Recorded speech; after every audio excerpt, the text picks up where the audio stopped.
episode number 27, episode 27 of Sports Cards Live. Tonight, my guest is Chris Barr, Basketball Product Manager for Panini America. But before we bring him on, I do want to, as always, thank the last couple of guests. Back last Saturday, we had Sean Chalk, who is the Wayne Gretzky of Wayne Gretzky Collectors. What an amazing conversation we had. Tons of insight.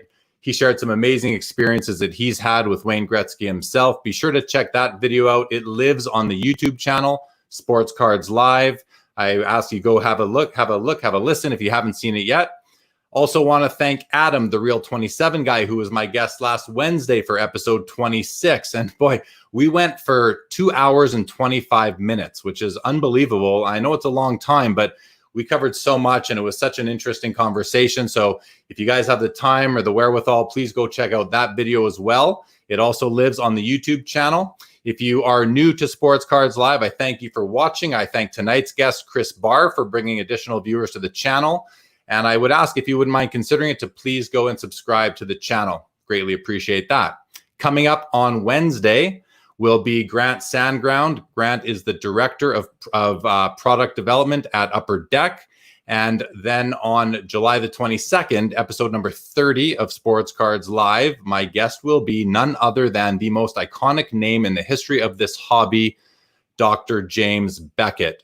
And actually pretty cool, he invited me to be a guest on his podcast. So we're going to be recording that, I think, the night before he's on this show. And I'm not sure when he'll release it, but that should be pretty cool. I'm flattered and very honored and very excited to be a guest on his podcast. Also want to just say, hey, thanks to everybody because the channel hit 600 subscribers this week. So really happy about that. I want to thank everybody who's subscribed. I want to thank you all for subscribing and for all the continued viewing. It's really, it's just really flattering and amazing. So thank you everybody for watching these videos. I also want to mention I was a guest on the Conversations with Chris, episode 5 on the House of Jordan's podcast about 2 weeks ago. So check that out on the House of Jordan's YouTube channel, episode 5 of the Conversations with Chris. I was the guest. We had an awesome discussion as well. So let's get on with tonight. Tonight, my guest again is Chris Barr. Chris is the Basketball Product Manager at Panini America. And let's just bring him out and then we're going to talk about how we know each other. So Chris Barr, welcome to episode 27 of Sports Cards Live. How are you doing tonight, my man? Doing great, man. Happy to be here. Congrats on all the success. And it sounds like you got a busy lineup coming up this week. So yeah, man, it's been a blast. You know, the guests keep on coming and I'm fortunate to have some amazing guests, yourself included. I mean, let's face it, basketball is super hot right now. Panini Prism is like all the rage, and you're involved in creating that product. So we're going to talk about creating products and a lot more things here. We're going to get to that. Before we do, we're just going to welcome people to the show. Let's see who's here with us tonight. Super Striker, you are first. You are first. Anonymous Facebook user. I think that might be Scott. I'm not sure, but I just want to say, if anyone is watching on Facebook and you haven't yet gone to StreamYard.com and clicked on the big blue button, you can see it right there. See StreamYard.com/Facebook. Click the big blue button. You only have to do it once ever, and then we will be able to see who you are and address you more directly, which I like to do. It's more personal. So please do that, and then we will get you involved again. Ziggy in the house as usual. Ziggy, welcome and good evening. Yeah, another anonymous Facebook user. Again, please go to StreamYard.com/Facebook and click the big blue button, everybody. Scott, good evening. Bill, welcome to the show. Scott's here. Another Scott. House of Jordans. Chris, welcome to the show, guys. Super Striker. Chris Barr used to have a hot hockey collection. He still has some hockey cards. We will get to that a little bit later. Who else is in the room? Irving in the room. Irving, welcome to the show as always. Amit, welcome and thank you for the 600 win club. Very happy about that. Stefan, welcome to the show. Basketball is cool and all, but hockey trumps. Hey, some of us do feel that way, but I think we like basketball too, don't we, Stefan? I know I sure do. The personal finance at PFD. Chris, welcome to the show. What is up? What is up? Ziggy's already pumping out the questions. Are you hiring and how do I get a job at Panini Basketball? Message him later. Michelangelo in the house. Can't wait to watch the show tomorrow. Have to be up in 3 hours. Get some rest. Watch it tomorrow. Thank you for saying hello. We do appreciate it. All right. And Corey in the house. Chris, good to see you. That's, you know, Corey. All know, right. Corey. So welcome everybody who's watching. Thank you for tuning in. As always, I'm excited about this one because, well, I say that every show. I say it every show. And you know what? But I'll tell you why why this one is a little bit. Oh, look who's here too. It was Lisa. It was you, Lisa. Welcome to the show. It's so much nicer knowing who's in the room. And Hey, Lisa, you're someone I've known for, gosh, my whole national existence. So welcome, welcome, welcome. Super Striker says hockey is great too, though. Yeah, it is. Okay. So Chris, we have known each other. I mean, we were trying to figure it out yesterday, but going back to probably like the early 2000s, online on the Beckett message boards, and then we all transitioned over, a lot of us, to Hobby Insider, yourself included. You were a moderator there for a lot of years. I now actually am the lead administrator on that particular message board forum. But we knew each other on the internet, but we've actually known each other in person going back probably 15 years ago to the old Toronto Expos. What do you remember about some of those older days? Oh man, so much to go. I mean, I remember the old Beckett forums, the old buy sell trade area, meeting so many great people, working on my Lindros collection, knowing if I pulled any good Jets or Howard Chucks, I needed to get a hold of you. Yeah. And then, like you mentioned, the transition to Hobby Insider when we started up that forum, made it all pretty much hockey centric. But I mean, nothing beats those Toronto Expos. The two times a year I look forward to going up there for the fall and the spring expo. I met so many people from the forums, so many great dealers, collectors, people I've been trading with for years. Finally got to put a face to the name. It was just a great time. I look forward to doing it every year. Yeah, man. Same here. I love going to the expo. I remember you'd always, I've been setting up there for a lot of years. You'd always come by the booth, kind of peek in the showcase to see what was happening, maybe look for a Flyers card or something like that. That's when you were living at that time. Were you living in Philadelphia, or were you living elsewhere? I think I might have been in Vegas at the time. I'm former military, so I moved around a lot. My dad was military too. But I think when I got hot and heavy into everything, I was in Vegas because I think my Beckett ID and all my Hobby Insider stuff was Vegas puck, because there was no hockey in Vegas way back then. And I liked hockey, so that was the name I came up with. So yeah, I was traveling from Vegas, going up to Toronto a couple times a year just to feel what cold weather was like and go get some actual hockey cards. There you go. There you go. And now you're working on basketball cards. And just to get it out of the way, you did work on hockey when you first started at Panini. We're going to come back to this later, but just so the viewers know, you came into Panini really working on the hockey brand brands, and then you went and you have been on the basketball side of things now since Panini lost the hockey license, or no longer has one, after the 13-14 years. Is that right? Well, I started out with hockey, like you said, for the first couple of years. And then when we lost that license, I actually transitioned over to the NFL. So I worked on NFL trading cards for a few years. And then after that, there was an opportunity to work on our digital trading card apps, our football Panini Blitz and basketball Panini Dunk apps. So jumped all over that because it was new and exciting. Worked on that for a few years. I'm still working on that, actually. And then there was an opportunity to move over to work on basketball. When we have a great basketball team already in place, but as you know, this basketball season and last season has just been so explosive. I mean, we have an amazing team there, and they were looking for someone that could possibly help fill in or help, maybe give some new ideas and things we could possibly do. And I was more than willing to go jump in and help with the basketball team. So I've probably been with them for the past 7-8 months or so, working on basketball products. Awesome, man. That's fun. And that's where all the heat is right now. So back to kind of our relationship though, and the history of it. So, we knew each other through the card shows. We knew each other through the message boards, but then it felt like I hadn't seen you or really communicated with you in probably half a dozen years or so. And then, Yeah. Then last summer in August, I'm walking the aisles at the National, and you're like, I hear Jeremy, and I turn around there. Oh, hey, Chris, man, long time no see, and it was nice to have a little mini reunion with you at the National and kind of catch up after so long. And times change, time goes by, and it was just great to see you and catch up. Then I was really excited to see you that time. Also want to mention that I've mentioned on the show before, I was fortunate enough as a collector to have the experience of going to an Upper Deck pack out for Upper Deck's hockey product, the Cup, back in 2009 for the 08-09 year. And you, as far as I know, you're the only other person who got to go to a pack out for a product like the Cup as a non-card company employee. You went the year before I did, which maybe was what opened the door for me to get to go the subsequent year, because they had you in 08, they had me in 09. And I think that's a good sort of segue into how you ended up getting your job at Panini. So do you want to kind of let us know, how did you get your job at Panini in the first place in 2012? And after that, I want to hear a bit about your collector history and what got you in the hobby in the first place. Sure.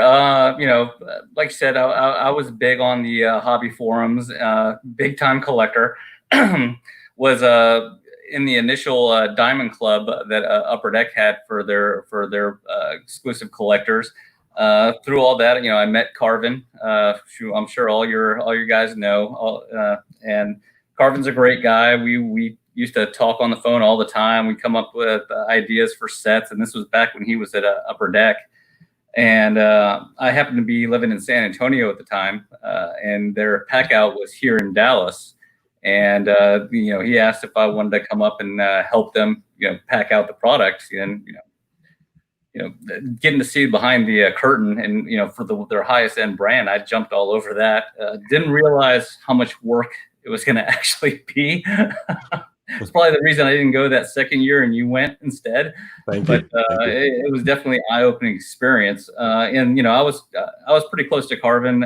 Even after that, we talked, almost every day for a long time. You're talking about what's coming out, like memorabilia prices, checklists, set ideas. And then over those years, he made the transition over to Panini America to go run their hockey department. And they had an opening for their hockey brand manager position. I happened to be in a good spot where I didn't want to be sitting behind my desk doing computer programming at the time. So he asked me if I was interested. I applied for the position, did a couple phone interviews, flew up, did an extensive full day interview. I can't remember all the people I talked to. I think I talked to all the different sport directors. I even talked to guys in our acquisitions departments who get autographs. I think I talked to our editorial group.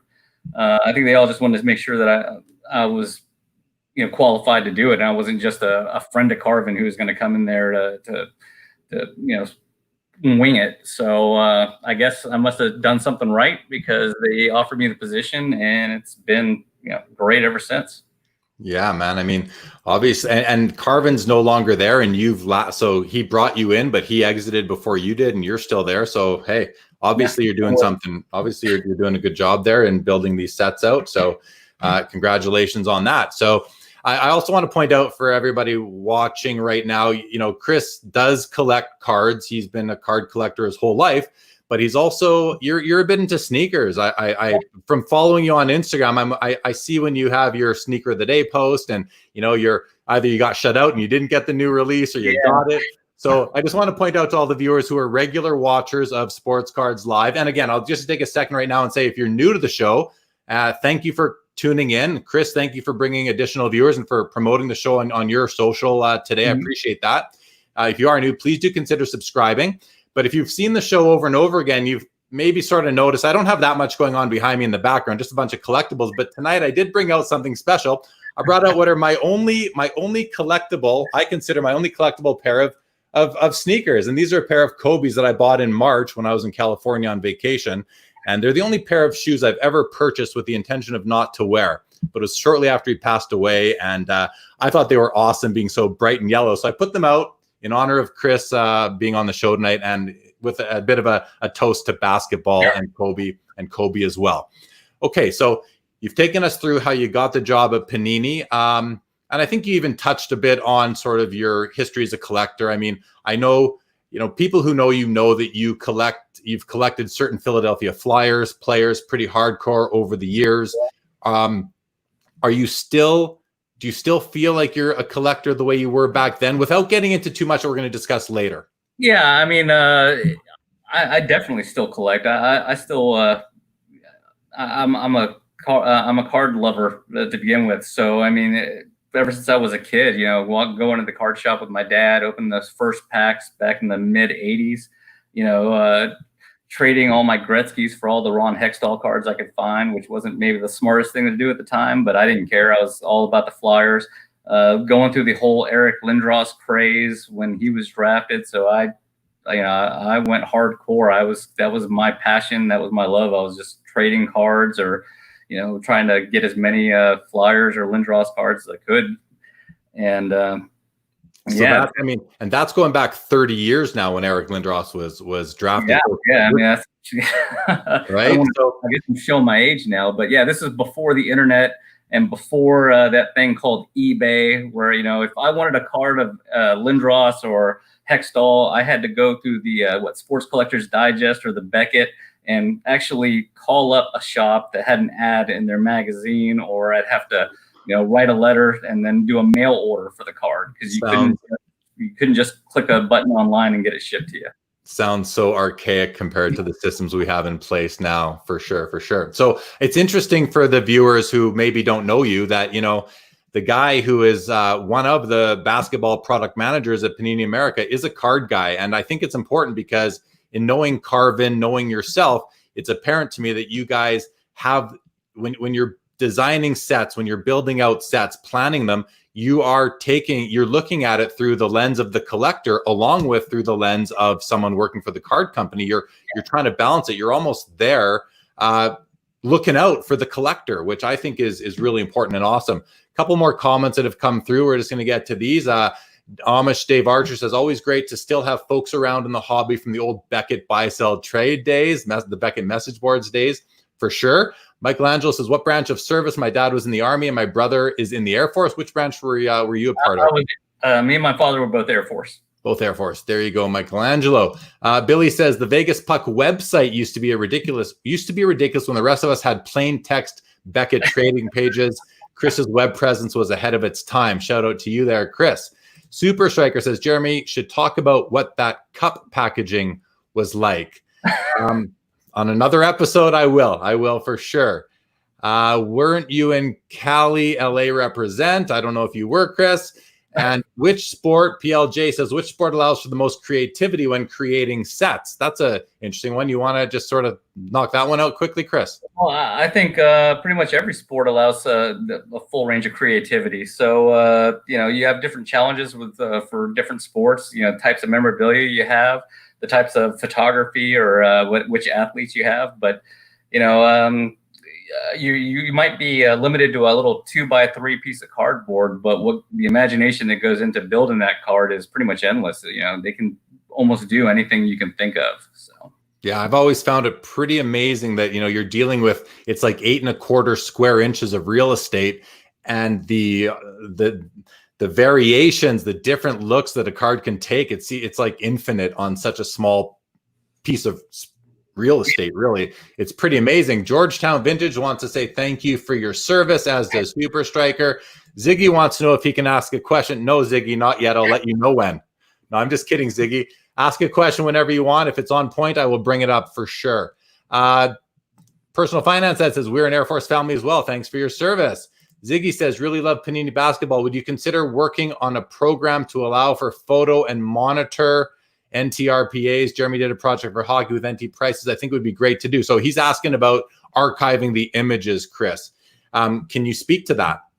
That's definitely something I think we'd be open to, because I know there's a lot of forgeries out there. People are doing the fake patching and stuff. I mean, we do have security measures in place in cards that people aren't aware of on all our memorabilia cards to make sure that the pieces are authentic and they're of the players they have. But yeah, I know collectors that have been passionate about wanting to make sure that their cards are legit or that patches aren't faked, and it's something we'd love to look into to see how feasible that is. Because I mean, at the same point, I mean, NT, yeah, it's a smaller set, but if you want to do something like that, you're gonna also do it for your Flawlesses, your Eminence, and other brands. So now you're talking about thousands and thousands and thousands of cards. Okay. So something you guys are considering, is just a matter of executing a point, or maybe It's something I'm sure that we'll definitely look into or consider. Yeah. Okay. So questions are coming in. Marvin says, "Given welcome to the show. Glad to have you again." Ziggy says he's working. There we go. He's happy to volunteer to do the photo. Like, I did it upper deck that year. Lisa wants to know, Chris, are you still collecting the cup hockey mostly, or have you moved off of hockey? I still pick up some hockey cards now and then. Mostly it's still my Flyers, but I've added the Golden Knights, so it's usually the mainstays. The Future Watch from SPA, the Young Guns from UD. The Cup, it might be a little out of my price range the way that stuff's going lately, but I'm always looking to picking up a nice Carter Hart or two. Well, and to all the basketball guys out there, I mean, this is just so you know, a lot of basketball collectors are starting to look at hockey, pick up the odd hockey card now. If you know that one of the guys that's creating the basketball sets is collects hockey cards, I don't know, that's maybe another reason to look at hockey for yourself. Okay, I mean, I'm just trying to help grow the hockey market. Super Striker has a couple questions, which we are going to come to actually. Well, let's just do them now quickly. We'll bang them out. So 2 questions, Chris. How are Panini America connected with Panini Europe? And who's the most famous player you've talked to or interacted with? I'm guessing the Panini Europe brand. That's one of our sister branches. So we have Panini offices all over the world: Brazil, Germany, Japan, I think, Italy, of course. So they run their different type of distribution and products out there, and then of course we have the trading card market and sticker albums here in the U.S. But yeah, we have offices all over the globe, so it's not just Panini America; it's Panini worldwide. Okay. And as far as the most famous player I've met, I don't know. It's I mean, there's been a lot of big names, especially with getting to go to these photo shoots every year. I do the football ones, the basketball ones, but we've had some pretty big VIP parties at the National and things like that. But I mean, the one I'll never forget is when we had Eric Lindros at our Toronto party. He was my boyhood idol, and I got to hang out with that guy all night long. I was basically by his side. It was kind of like his liaison, and hanging out with him and his wife, just chatting, and I probably talked his ear off. I felt like a 10-year-old kid hanging out with my hero. So that's definitely probably the best moments that I've been working here. Carvin has an opinion on that. He says probably Ovechkin. He still remembers that night. That was pre-Panini, Carvin. Okay, so you know what? Pretty awesome. Actually, Ziggy, your question is an excellent question. Because the first one, so this is a question, Chris, that we already discussed talking about, and and Ziggy's going to ask us. So let's let Ziggy ask the question. He says, "Can you kindly explain and sell me as a basketball collector on the blockchain product? I want to like it." So Chris, and this is something I wanted to cover because I find this very interesting as well. I find the whole concept of blockchain interesting just as a technology. Can you maybe educate people on what you guys are doing with blockchain and try and even sell them on it if you want? Yeah, I'll absolutely do my best to my ability to explain it. I mean, the blockchain is basically its own little digital universe where we have on the Panini site, on our Panini servers, where you own the digital version of a trading card, and it's yours forever, no matter what happens. You have the rights to that card. We keep track of ownership of the cards. You're able to auction and sell your cards for real money to other users and transfer ownership of that card. You don't have to worry about shipping cards or trading. They're all instant transactions. There are multiple ways to acquire the digital only cards that are on the blockchain. We have we sell the cards directly on our Panini website. So we usually run those in auction type formats where you can bid. I think we have Prism up right now, Prism autograph memorabilia cards, and you can bid on players like I think we had Zion up a few days ago. I want to say that his logo man autograph went for like $42,000 or somewhere around that amount. Some huge names. You can also get redemption cards in some of our higher end products like Flawless, National Treasures. I think we're going to have them in Immaculate Basketball this year. And you can take those codes, redeem it onto our blockchain site, and you'll get a brand new, fresh blockchain card in your blockchain account. Some of the cards that we do offer on the website also come with a physical counterpart. So not only do you get a digital version of that card, for example, that Zion Williamson logo man, we'll also mail you the physical version. So you can keep the physical version for yourself, and then you're free to trade around the digital version in our blockchain area on our website as much as you want. Sell it to other collectors or do whatever you like with it. All right, that's cool. And that did address, sorry, not that one, but there was a question down below, or a comment by Simon Meredith says it's all about having physical copies for me. So sure. I mean, we're talking about, there's a big generation gap, I think, there. Because I mean, for us old school guys, you're always going to want to have the card in hand. You know, you always want to open your cards. But if you look at the amount of money that's being spent in digital space, not only Bitcoin, but how much kids are spending on Fortnite skins that just change the appearance of a character on a game. I mean, we're always looking for different avenues to appeal to all kinds of collectors. You just don't want to focus in on one group of collectors. We want to expand it, because if we can bring more people in, whether it's digitally or through sticker albums or something else, it's only going to improve everybody else's collections, because you're going to have more people, more demand, more buyers, more traders. So while I definitely understand the fact that people only like the physical version, bringing in digital collectors isn't going to hurt the market at all. And you are pairing it with a physical copy that you are shipping to the customer as well, which does somewhat really appease that desire that collectors have to have them in hand. Yeah, so sure. For some of the cards, they do have a physical version, so you get the best of both worlds. And then some we have just digital versions. So yeah, there's we reach out to both types of collectors. All right, cool. Thank you for answering that question.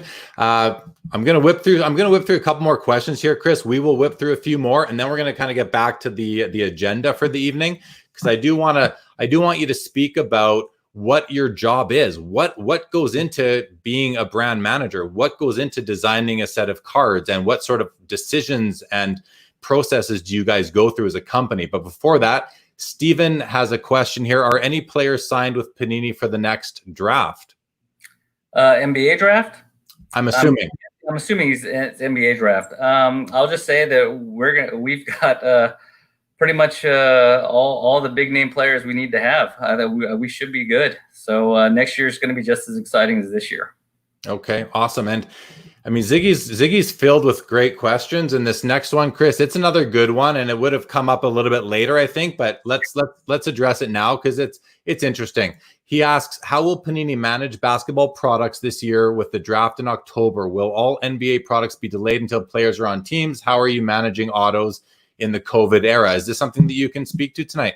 Sure, yeah. As far as managing the autos, I think it's actually been kind of helped us a bit, because players are at home. They're not able to go out, so they're sitting there with their box of cards. They've got nothing to do. They've got to sign their stuff.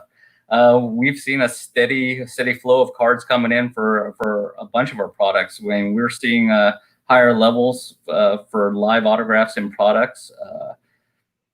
I know we've Donruss Elite that just came out. We just released on the website for basketball. I think we were well over 90% live autographs in that. So, I mean, I know it's kind of rough with everybody staying home in quarantine, but at the same time, it might be helping us a little with getting our autographs in house. And as far as the basketball products, yeah, the new NBA schedule is definitely going to affect us.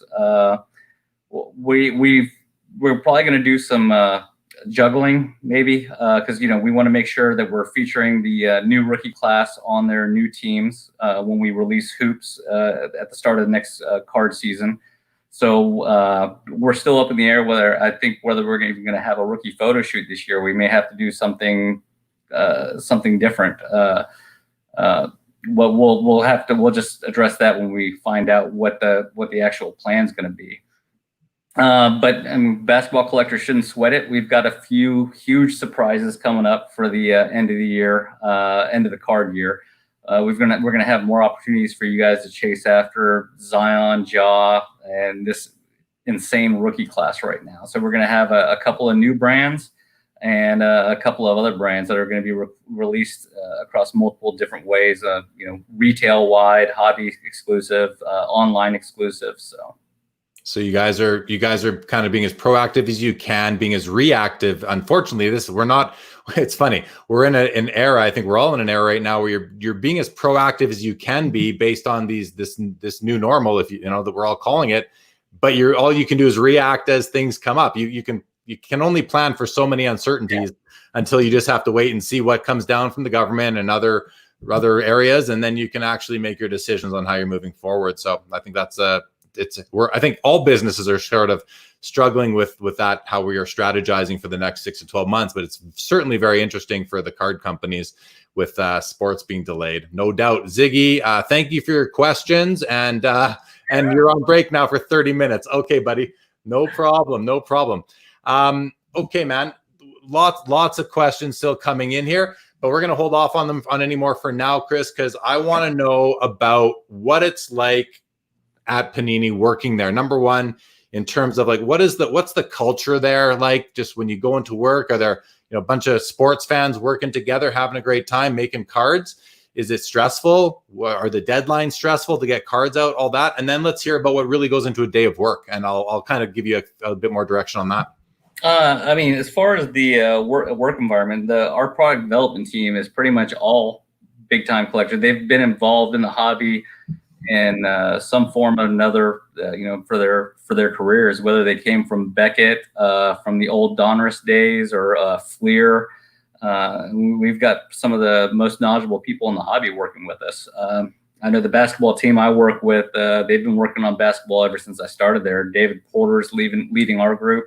Keith Howard's been there for as long as I can remember.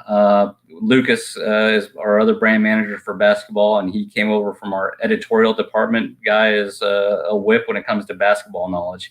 And our newest guy we added, Brandon, he's a huge basketball collector himself, and he's teaching me something new every day. So we all, it's a great group of people that we work with. It's really team based. There's really no eyes there. We can't get anything out to the consumer without the full effort of everybody in each department doing their job. As far as stress, is it stressful? Yeah, when you're working on 20 to 30 brands and you're trying to make sure you're hitting your deadlines, there's always going to be stress involved. But at the end of the day, we're making sports cards, right? We're not curing cancer. We're not on the front lines. We're working on the COVID stuff like some of those workers. So you kind of take it in stride. We're just, basically just happy to be able to do something you love. Awesome, man. Hey, that's kind of what I want to hear as a collector, is that the guys making these cards are enjoying it, and that they're working in a collaborative environment, and that you're sports fans. You kind of know what's going on behind the scenes, or kind of what collectors want and what sports fans want. So that's pretty cool. I just want to mention to Scott, we're going to get to your question a little later. Georgetown Vintage, we're not really asking any sales questions tonight because Chris is in product development. He is not on the sales team, so we're not going to address that this evening. Frankie 3500, welcome to the show as always. Here, Simon, here's a question. Will there still be products from this year being released into next year? No, for basketball, I believe our last 1920 program should be out by November, maybe early December, somewhere around that time frame.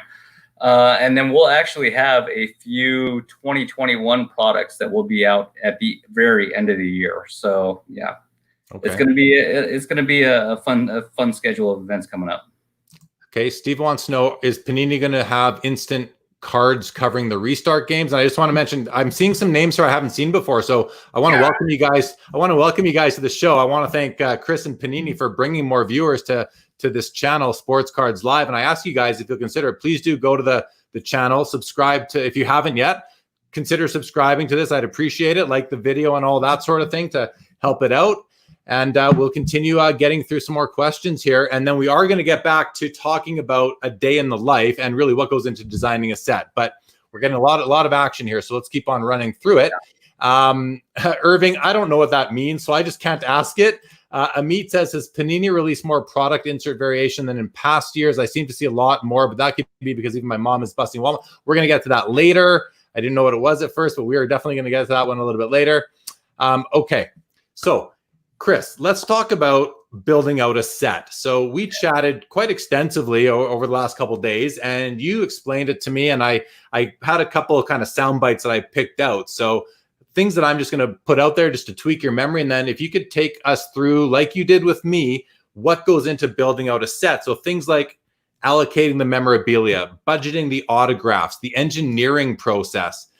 Can you just take us through what goes into building out a set, and what are you guys thinking about and some of the key decisions you have to make? Yeah, sure.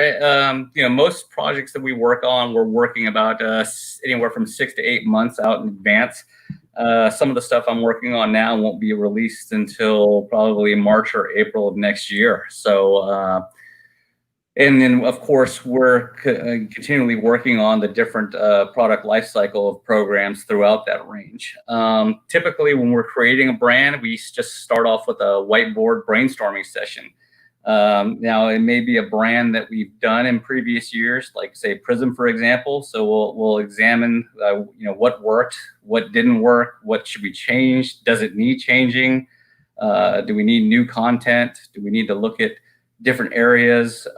Do we have a different way to sell it, whether it's direct, overseas with the new Tmall or some other format? How many cards are going to go into a pack? How many packs are going to go in a box? How many boxes in a case? How many different inserts we'll have? How many different memorabilia cards we'll have? How many different autographs are we going to need? What's the average cost per autograph going to take to create the product? And this is just all the initial stage of just creating the set. And then it may be something entirely new if we're just coming up with a new set, because it's kind of easier when you're looking at a set from last year, because you already know what's won or lost from a previous year. It's a little more difficult when you're trying to come up something from scratch. So, and then once we get the brainstorming session done, we'll converse as a team. We'll get the other sports involved, because you don't want to just have your input involved in it. You want to make sure, hey, ask the football team, hey, what's working for you guys with select football this year, or ask the baseball guys, what's working for you guys? What have you noticed that people have liked? And then you can kind of incorporate that into your own products as well.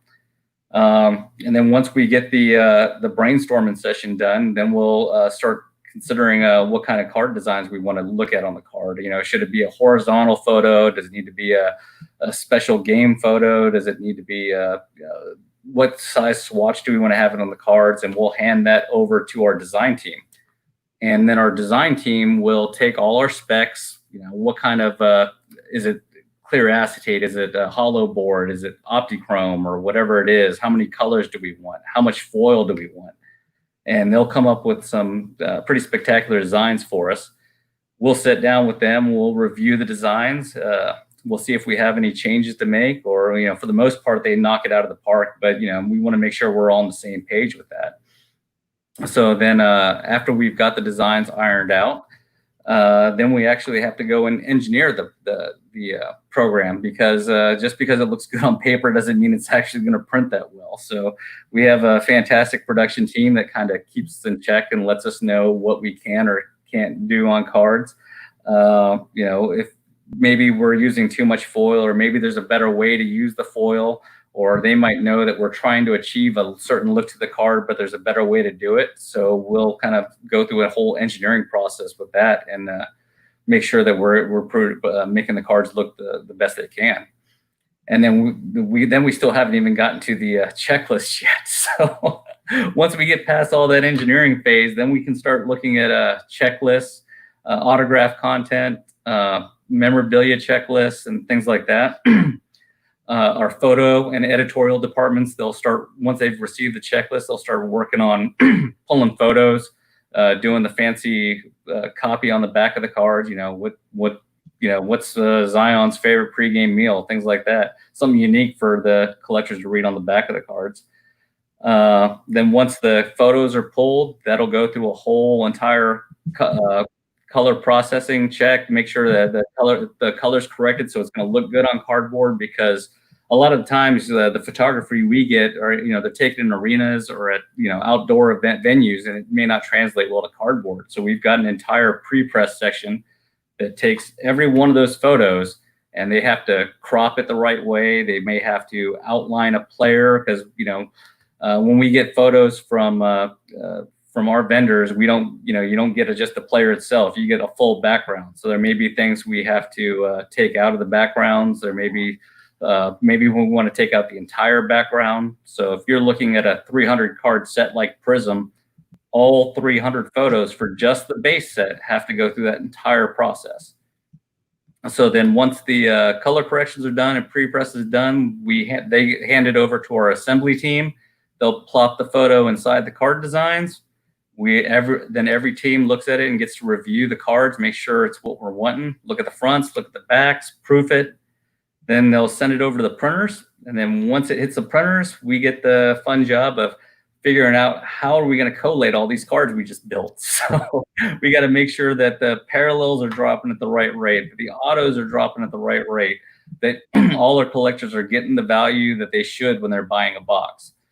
So we pass off that plan to the printers. They box it up according to our plans. Then we'll go QC it, make sure it's dropping the way it should, and then it's on its way to your doorstep. Or the retailer on the way there for sure. Yeah. Well, man, I just want to say thank you for that detailed sort of taking us through the process, because it's always been interesting to me. I hope it's interesting to the people watching. If it isn't, I'm sorry for boring you, but I found that to be incredibly interesting. And it's nice to, I've heard it from some other people from some other card companies as well along the way. And you hear the same sort of terminology like pre-press, engineering. And it's nice to know that that there is sort of a standard and that you guys are thinking these things through. I like to know that as a collector. Irving, I can ask his question now because he told me what he was referring to. So he says, Chris, did you cop the smoke grays? I didn't know what that was until he said their sneakers or their shoes. So no, I took the L. He took the L on him. He took the L on him. Okay. And Stephen, thank you for subscribing to the channel. I greatly appreciate it. Chris West has a question for you, Chris.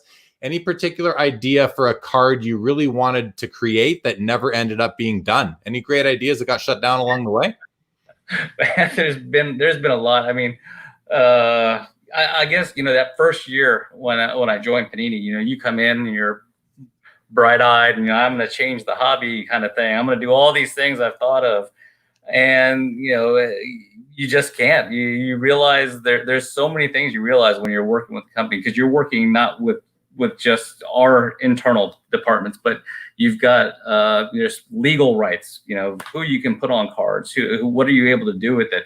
You've got to get the league approvals, NBA at the time, it was NHL, NFL. And you find out some players don't want to be paired on a card with somebody, and then you're like, it just totally throws you off. Yeah, I mean, there were a lot of things we wanted to try, or player combinations that hadn't been done before, and that might explain to why they haven't been done. Has there ever been a type of memorabilia or something you wanted to be able to embed within a card that you just, for technical reasons you couldn't? I don't know if we ever got to that point, because I think we proved it with Prime Hockey that we could pretty much cut up anything and put it in a card. I think the one thing I wanted to do was I wanted to get like some melted ice and like maybe encapsulate it and have some little water in the cards, but unfortunately, we didn't have the hockey license long enough to try something like that. I wonder if that water could freeze in shipment if it's coming to cold Canadian climates, and then it's going to thaw, it's going to expand, and now you got a whole issue on your table in terms of water leaking into the rest of the packs. Yeah. Maybe I'd love to see it, but maybe not a great idea, actually. Sean has a question here. Do you ever notice autograph cards coming back from athletes that are damaged, especially surface scratched? Oh yeah. 100%. We every autograph that comes back from the athletes is quality controlled by our acquisitions department. So multiple times we'll have an autograph that's maybe smeared or smudged, or a card that's damaged, and then those are removed, and then we'll make sure that we have another autograph card that takes its place for the actual pack out. Some of the times the damages that you may see on your cards, the scratches or a ding, doesn't necessarily mean it came from the player that way, because the entire packaging and printing process, when they go and put these cards in the big machines, sometimes those cards get damaged too, and most of the time they're able to pull them out and remove them, but sometimes, unfortunately, they might make its way into a pack. Yeah, it's going to happen for sure. Okay. Francisco has a question here that we were going to get to later, but hey, we may as well just blow up the order of things and get right into it. Do you often look to previously released sets from different eras, the 80s and 90s, for inspiration for new sets? Oh, I am a huge 90s guy, card collector. I mean, some of my favorite sets were, the crazy Pacific die cuts and some of the other stuff that I've done. But yeah, I mean, when you're doing a brand like, say, Select, or you can look back at some of the things that were big in the Select name back in the mid 90s. Some of those mirror golds and some of those inserts, the Enfuegos, were just beautiful cards. And I think you'd be remiss not to go back and look at some of the things that were pretty successful back in the 90s and bringing them back, because whether it's clothes, or cars, whatever, retro ends up coming back into style again at some point. So for sure, may as well get ahead of it if you can and surprise us, right? So okay, Stefan wants to know, what do you like better, designing hockey products or basketball products? Well, I don't know if the design team is the ones that are doing all the designs, but as far as building, it's two different monsters, I think, because when we were working at hockey, the hockey collector and the basketball collector, they're two very different type of collectors. I know most hockey collectors I know are very player focused, or they're set focused, or maybe team focused. Maybe they don't care so much about parallels as much. They like the big colorful patches. What Blackhawk fan isn't going to chase a big 9-color patch from the logo and stuff. Basketball collectors are a completely different, on a different level. They'll chase any color parallel, the rarity of it, how shiny the cards are. So as far as which one I like better, I mean, I actually like both. I mean, I like building collections for different types of people. So some collections are more fun to build than others, but at least we have multiple brands to try to appease both types of collectors. Okay, man. Fair stuff. So Simon wants to know, do you have the print run on sets before you go into production on them? Yeah, as far as, we know how many cases we're going to be building. We know how many cards it's going to take to fill those cases and fill those packs. So yeah, we know the print runs on most of the stuff. If not, we wouldn't know how many cards to print when we build the product. Yeah, and you wouldn't know how much stock to buy either, right? You kind of need to plan these. You got to know what you're doing before you go into production, for sure. Well in advance, yeah. Irving just wants to know quickly, is there anything that can be done about Cam Reddish's autograph? And Carvin says it was the same eye-opening first day experience for him too. And if you're watching, you don't know Carvin. Carvin basically brought Chris into Panini, or I shouldn't say brought him in, but referred him in. And Carvin worked at Upper Deck and Panini. Now he's with GTS. So, and Carvin is the guy who's known for really inventing Exquisite and the Cup. A legend in the hobby for sure. I love this question from Ziggy. Ziggy, you're on fire tonight. He says, are there tours of the production process? Are there videos of the cards being created? How are high-end cards packed? So really, it's like 3 questions, Chris. If you don't mind, just take them one at a time. Sure. I'm not. Well, we're definitely not doing tours right now, not with the quarantining going on. But as far as videos of cards being created, I'm pretty sure our Knights Lance blog that our marketing team and Tracy Hackler and Scotty Prusha and Jason Howarth run. We've had plenty of videos. In fact, Carvin's here. I remember we had videos of old Prime hockey when we went and actually took I think it was a Lemieux jersey, and you could watch us cutting it up with the big cutting machines in the back and pulling out the patches and showing collectors how the cards were made. I know they have a video out there of a Tom Brady jersey that we cut up that he wore in a playoff game, and showing it, being built and put into cards. So yeah, they definitely have videos out there on our Knights Lance blogs. And as far as high-end cards packed out, with our higher ends like Eminence, Flawless, we actually pack that out by hand. And Jeremy can let you know exactly how painstaking that process is when you're dealing with thousands and thousands of cards, and you're trying to make sure you're collating it, mixing it, and putting value in every pack, and spreading that value out. It's all done by hand at our printing facility. Okay, I'm not going to put this one on screen just because it's long, but another Ziggy, he basically wants to know: do you disclose the print runs of products a little after a certain period of time after they're older, and or are they considered top secret? And like, do you know how, for example, do you know how many Luca Silvers are out there? And I know you can just kind of whip this answer off pretty quick. I mean, as far as print runs, we do release print runs on some things. Like you'll see, usually the marketing department will release, say, the Contender rookie ticket autograph short prints, and what some of those may be limited to. We're not about to let out the print runs of all cards, because we've got competition out there. We don't need people reverse engineering or seeing what method we're using or trying to mimic what we're doing. So for some things, we'll release print runs. We'll say something may have less than 20 or less than 15, but for the most part, if you're after the serial numbered stuff, the number is right there on the card, though. Yeah, that's that's the obvious part there for sure. But on the regular stuff, I think the short answer is no, they don't release them. No, they never will. And it's for competitive reasons and marketing reasons, would be my guess. And I think if I'm wrong, you'll jump in and correct me there.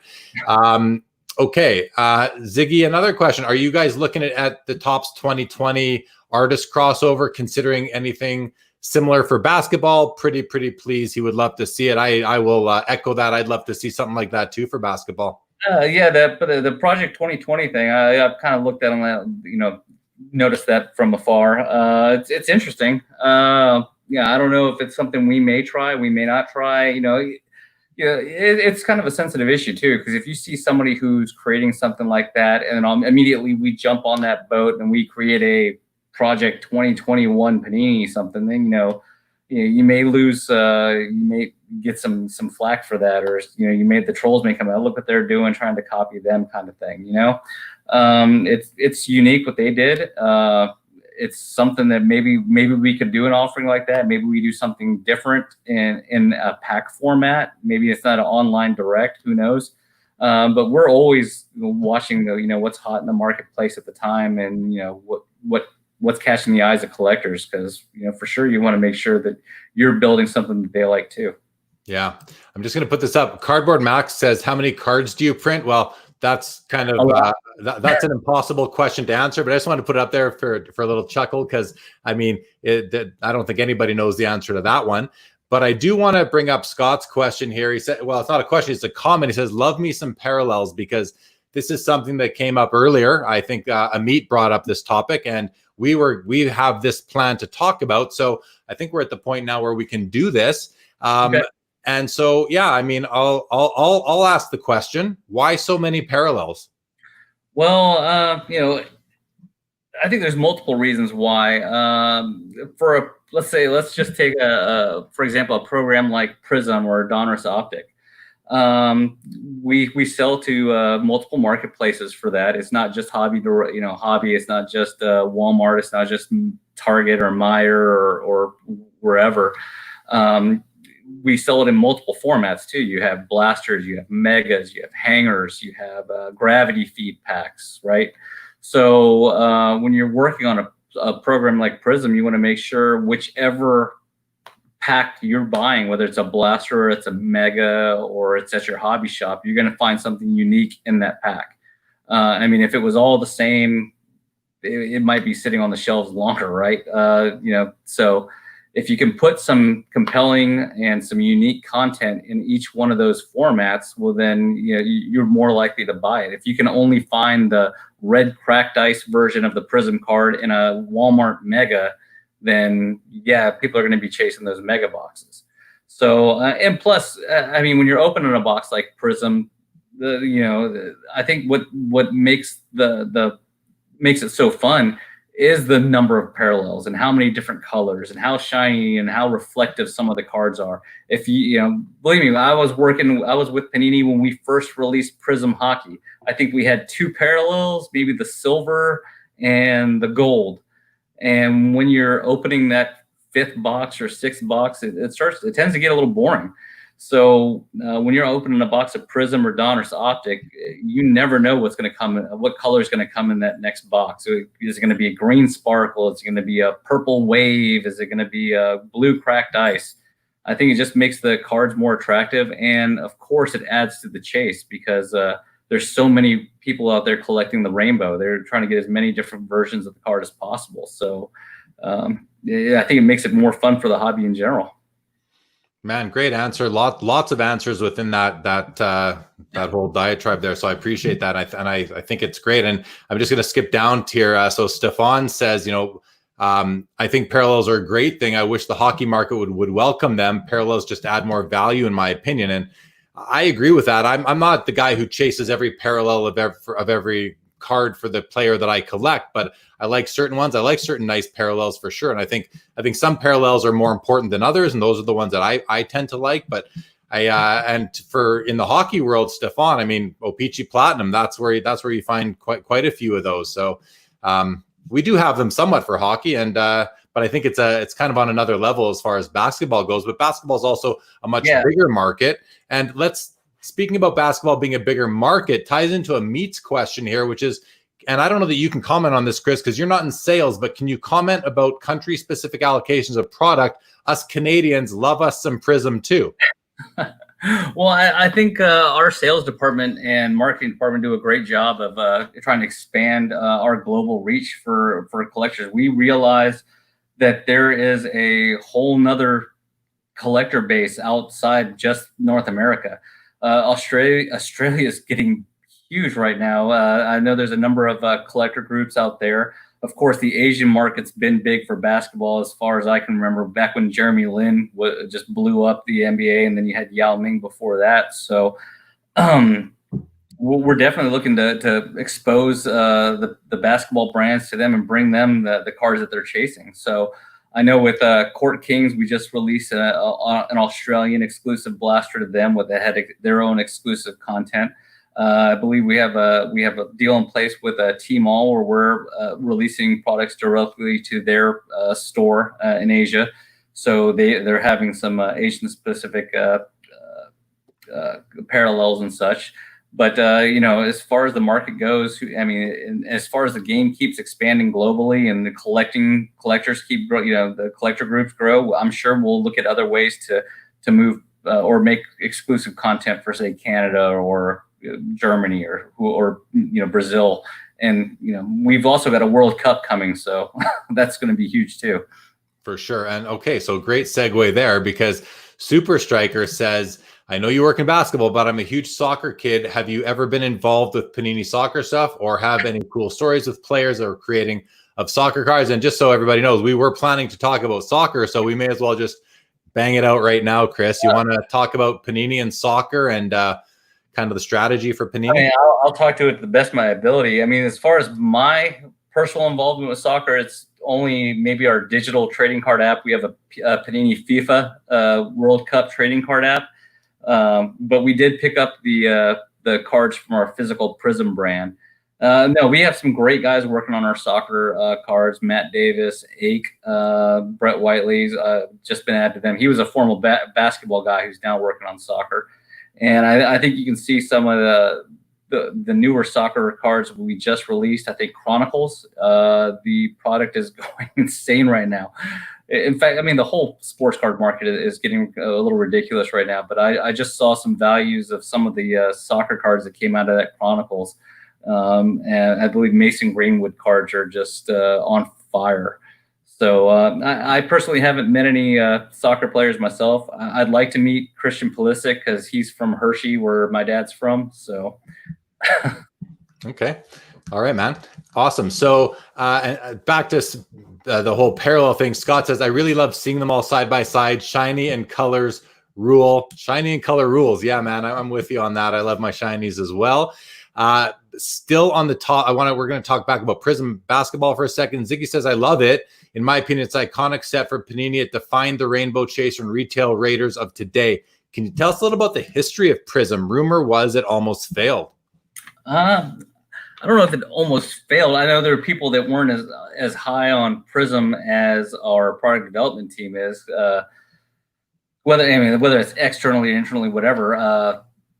But we have a good group of guys on our product development team who believe in the work we do, and they stuck with it for basketball as well as our football team stick to what they believe in, and it's proved successful. I remember back when 12-13 Prism first came out, and not many people cared about the silver Prisms, and now the silver Prism has come almost like the standard for the rookie parallel to get every year.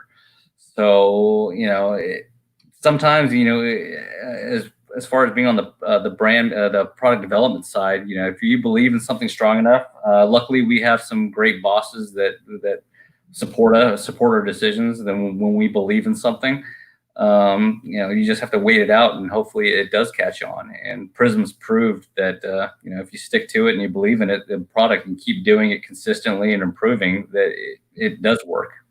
Yeah, and I saw on Hobby Insider today, when I announced you were my guest tonight, there were some comments that, sure wish Panini was still making hockey cards. So Chris wants to know, thoughts on hockey collectors not liking sets where there's 5 or 6 parallels versus, and that's not completely true, because even Stefan says right here, it's fun to chase rainbows. That's why I love O-Pee-Chee Platinum. But back to Chris's question, versus basketball sets having, say, around 40 different parallels, collectors seem to enjoy that fact. As a guy who works on basketball cards now, has worked on hockey cards, collected hockey, what's your take on that? Why do basketball collectors kind of lean toward or accept so many parallels more than, in general, hockey collectors, Stefan excluded? Well, I think the basketball market overall is just an entirely bigger market. So you have more people who are going to be chasing. If you have 1 million people chasing after only 5 parallels, it's going to be pretty boring. So, but now you add in 20, 30 different parallels. Some you can only find here, some you can only find there. It just adds to the chase, and it just adds to the excitement. As far as hockey, one of the things I always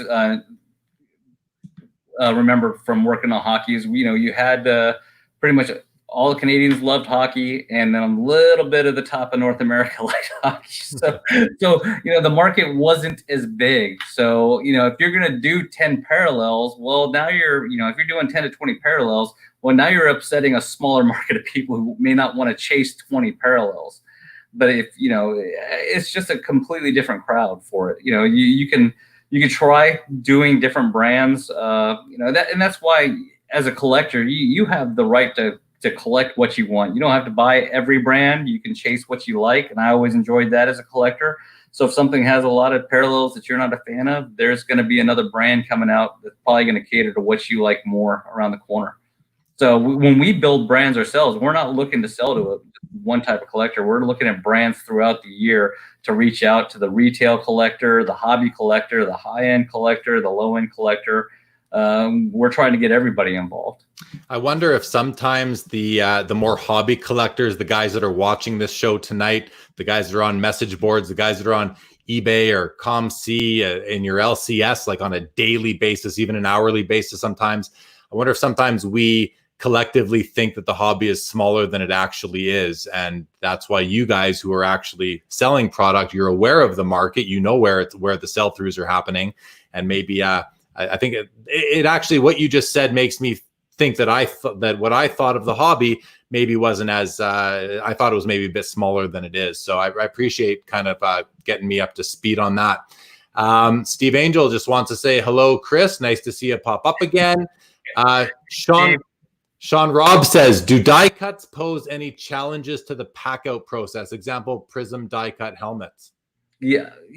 Anytime you have something that's going to be a different thickness or a die cut, it's always going to add difficulty to the pack out process, or actually the entire production of a card. So, I mean, we make sure that that's why we're lucky to have fortunate enough to have such a great production team.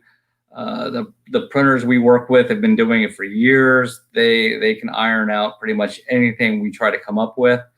Um, and if we try to get a little too extensive, we have guidelines on like how far we can go in on a die cut, how thin things can be, stuff like that. Because we know we've experienced what works and what doesn't with some of that stuff.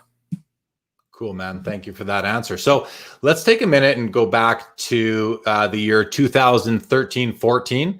This was the last year that Panini held a license for NHL hockey.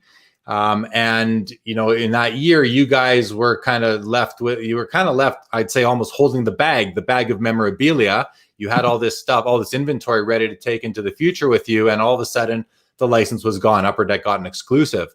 Can you speak a little bit about that last year and kind of the products that year? And a question came up earlier that I didn't ask, but I forget who it was. But if you're still watching, I had it in the back of my mind. And the question was, do you guys still have any hockey memorabilia available or in inventory? Well, as far as that last 2013-14 season, it was amazing. It was a great season for us. I think we weren't where we wanted to be yet, but we were getting there. We had prime hockey. I think that National Treasures release that year was right on par, if not better than the Cup that season. Prism hockey was starting to pick up. We had select contenders. People were enjoying the autographs there.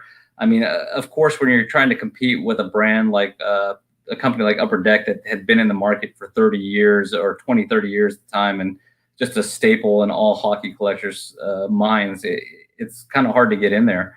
But it felt like we were making some big strides with Dominion, Prime, and the Cup. And it was a real disappointing when we got the news that they were going to go exclusive with Upper Deck, because we were already looking forward to some of the things we were going to do with Connor McDavid and the upcoming rookies. I can only imagine what a gold prism Connor McDavid would go for right now, the way that brand is exploded. It kind of left a bad taste in our mouth. And as far as our inventory, as most of you know, we did our anthology hockey, kind of handcuffed with that, but we tried to, we used up a lot of our memorabilia because we had a great amount of assets. We had some amazing autographs, and we had tons, Gordie Howe's at the time. We had, so we had so many good things that we were planning on using, and we were just handcuffed and told we couldn't make hockey cards anymore. It was kind of heartbreaking, but we did the best we could. We produced that anthology product, which, there's still parts of that I still love that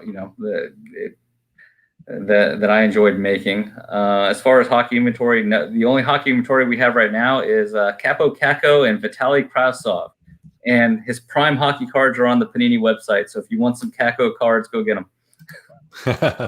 There you go, man.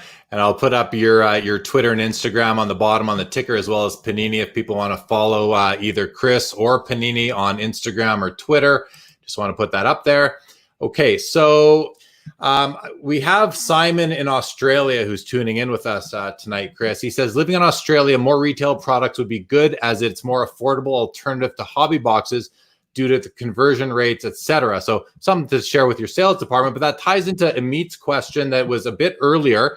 And he basically wants to know, will Canada ever see mega boxes?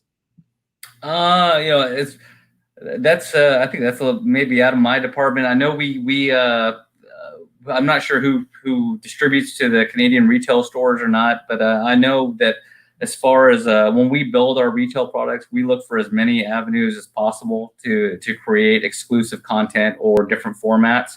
And it's like, if it was up to us, we'd make mega boxes for everybody we could. We could put them in every Target, Walmart, Kohl's, or whatever. But our sales department, has to work with our buyers and what they want, and decide what kind of content we're going to build, or help at least give their suggestion on it.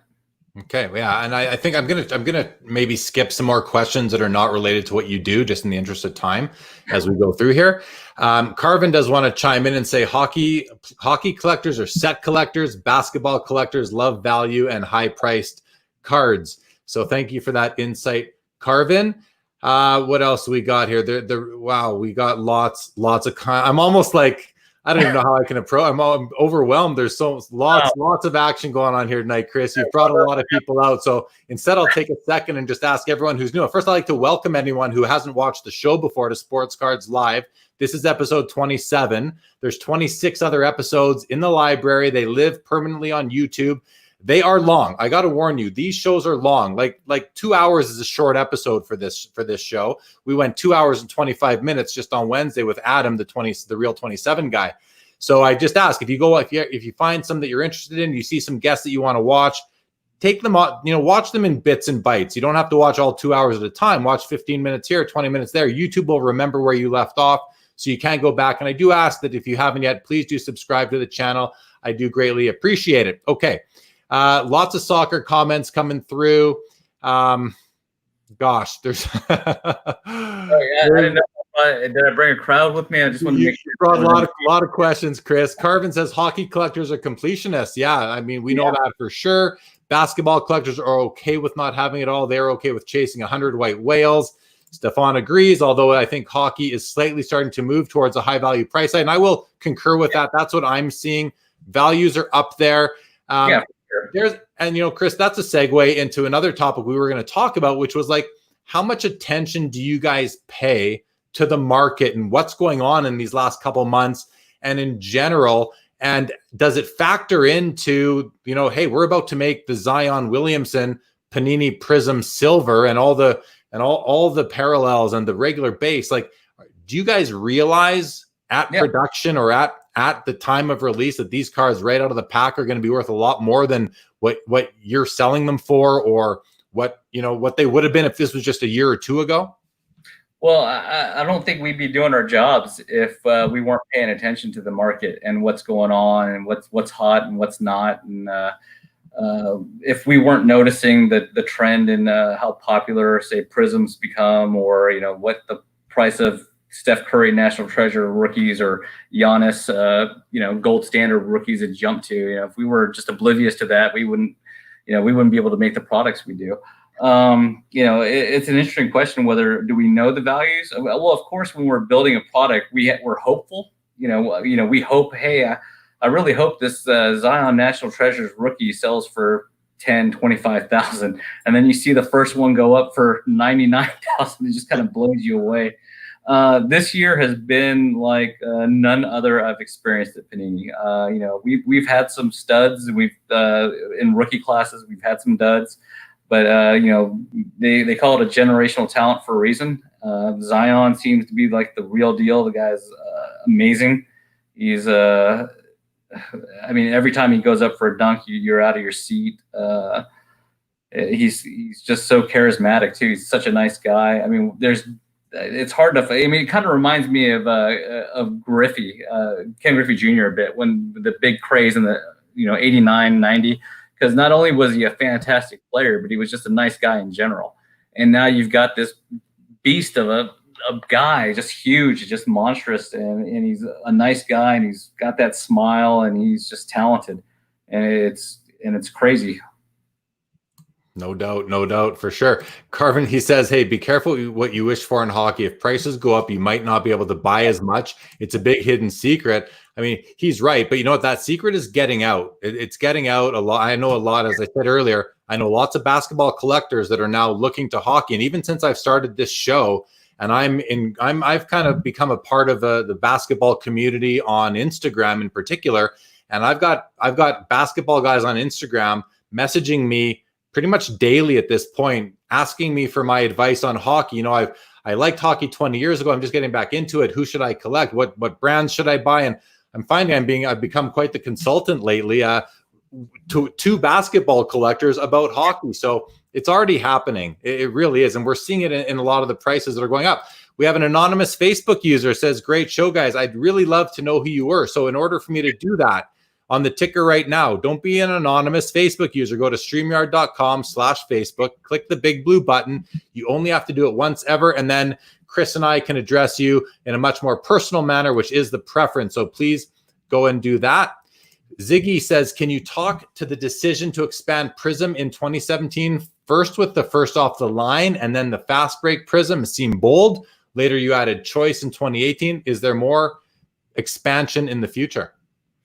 Well, I mean, I wasn't personally involved with in the basketball side back in 2017. I was working on my digital stuff. But I know that, people that are above my pay grade, look, in our sales department and our executive group, it had come up with that plan for first off the line. And it's been pretty successful. So, as far as the fast break Prism, the choice Prism, we're always looking at different avenues of how to get cards out to the market when there's when there's a customer base for it. We know a brand as popular as Prism, or even Donruss Optic. They're looking for different ways or different formats. Not everybody can afford a hobby box. Not everybody's going to find a certain retail box. So I believe we come out with that hobby hybrid, that H2 format. I think we had that in Select and Mosaic. So we're always interested in trying to find new ways, or presenting the cards to the collectors and seeing what's successful. All right, man. Cool. Stefan says, it's a double-edged sword, Myers. This is back in regards to the hockey market. As much as I love chasing all the high-end stuff, I'd love seeing the hockey market getting a market boom and more love. And Stefan, I think I'm sensing that it's happening. I mean, Connor McDavid Young Guns have basically doubled in value. Like, I didn't even realize it until I looked at it a couple of days ago. Like, PSA 10s are doing like $900 all of a sudden. It's like, what happened to $500, $550, even $400, $450? So I think that's pretty interesting. Carvin says, imagine paying $500 a box of 2021 Upper Deck 1, what's going on in Prism. For example, Stefan, as a breaker, I'd love it, but yes, a collector would be very tough. Stefan wants to hear a Gordie Howe story, but we have lots of people watching, not just the hockey guys. So we're gonna kind of pass by that for now, Stefan. But I truly appreciate all of your interaction tonight, man. It's been excellent. I want to know a little bit about. Oh no, never mind. We're not going to do that right now. We're going to come back to that. We're gonna stick with some more comments here, actually. So Ziggy says, Optic basketball is hot this year. It hit the retail a few months ago. However, there's been another wave of Optic in retail stores. Is that past inventory, or did Panini make more retail? No, I believe that's they restocked. I think they were planning to release it. I'm guessing that was the Walmart Megas, or I think they were planning to release it in waves, and it's just their schedule of releases. We printed all the cards for that. We're already working on our upcoming brand, so it's not like we can just leave the printers on. Believe me, if we could, I'd be wanting to print out a bunch of. We could print out more Prism and get more silver Zions out there. The way as hot as it's been, but yeah, those products are done. So we're already working on next year's stuff and the stuff that's going to be coming out at the end of the year. Okay, awesome. I'm just going to scan this one before I bring it on and see if it's something we want to talk about. Well, I'll put it up. He says, I love Panini basketball products, but I opened 6 blasters of Contenders Draft. 4 of the boxes had points in place of my auto, even though it said 1 auto on average. What's the logic? Is this something you can speak to? Well, yeah, basically unfortunately, not all the autographs come back in on time from players, whether it's stickers or on card. And we have to fulfill the box, or fill the boxes with the content. So what we do sometimes, if we don't do a actual redemption card for the auto, is we have our Panini reward points, and we drop those in the box in the place of the autograph.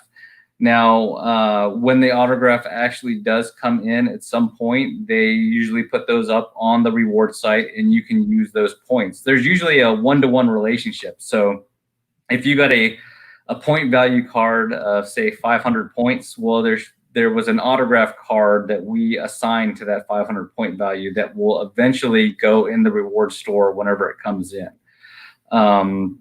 But you also have, but the thing with the points is you have the option. You don't have to settle for that player. Maybe you pulled, it could have been a nobody player that you really didn't care about. Well, we've got more options in the reward store. Other players, better players. We have packs. I think the White Sparkle pack has been hugely successful. I think football team just released a Select Cosmic pack, which had a really limited print run, and you can save up and bundle up your points to use those to get something way better than what that mid-level autograph might have been. Okay, man. Let's just talk about redemptions for a second. It's something that everybody wants to know about. People love to bash all the card companies on various online formats, and complain about this, complain about that. And I'm not saying that there's not a justification for being disappointed for not pulling the actual card. And I'm not even saying that, that there is not a justification for being upset when a card isn't fulfilled and now you're getting a replacement.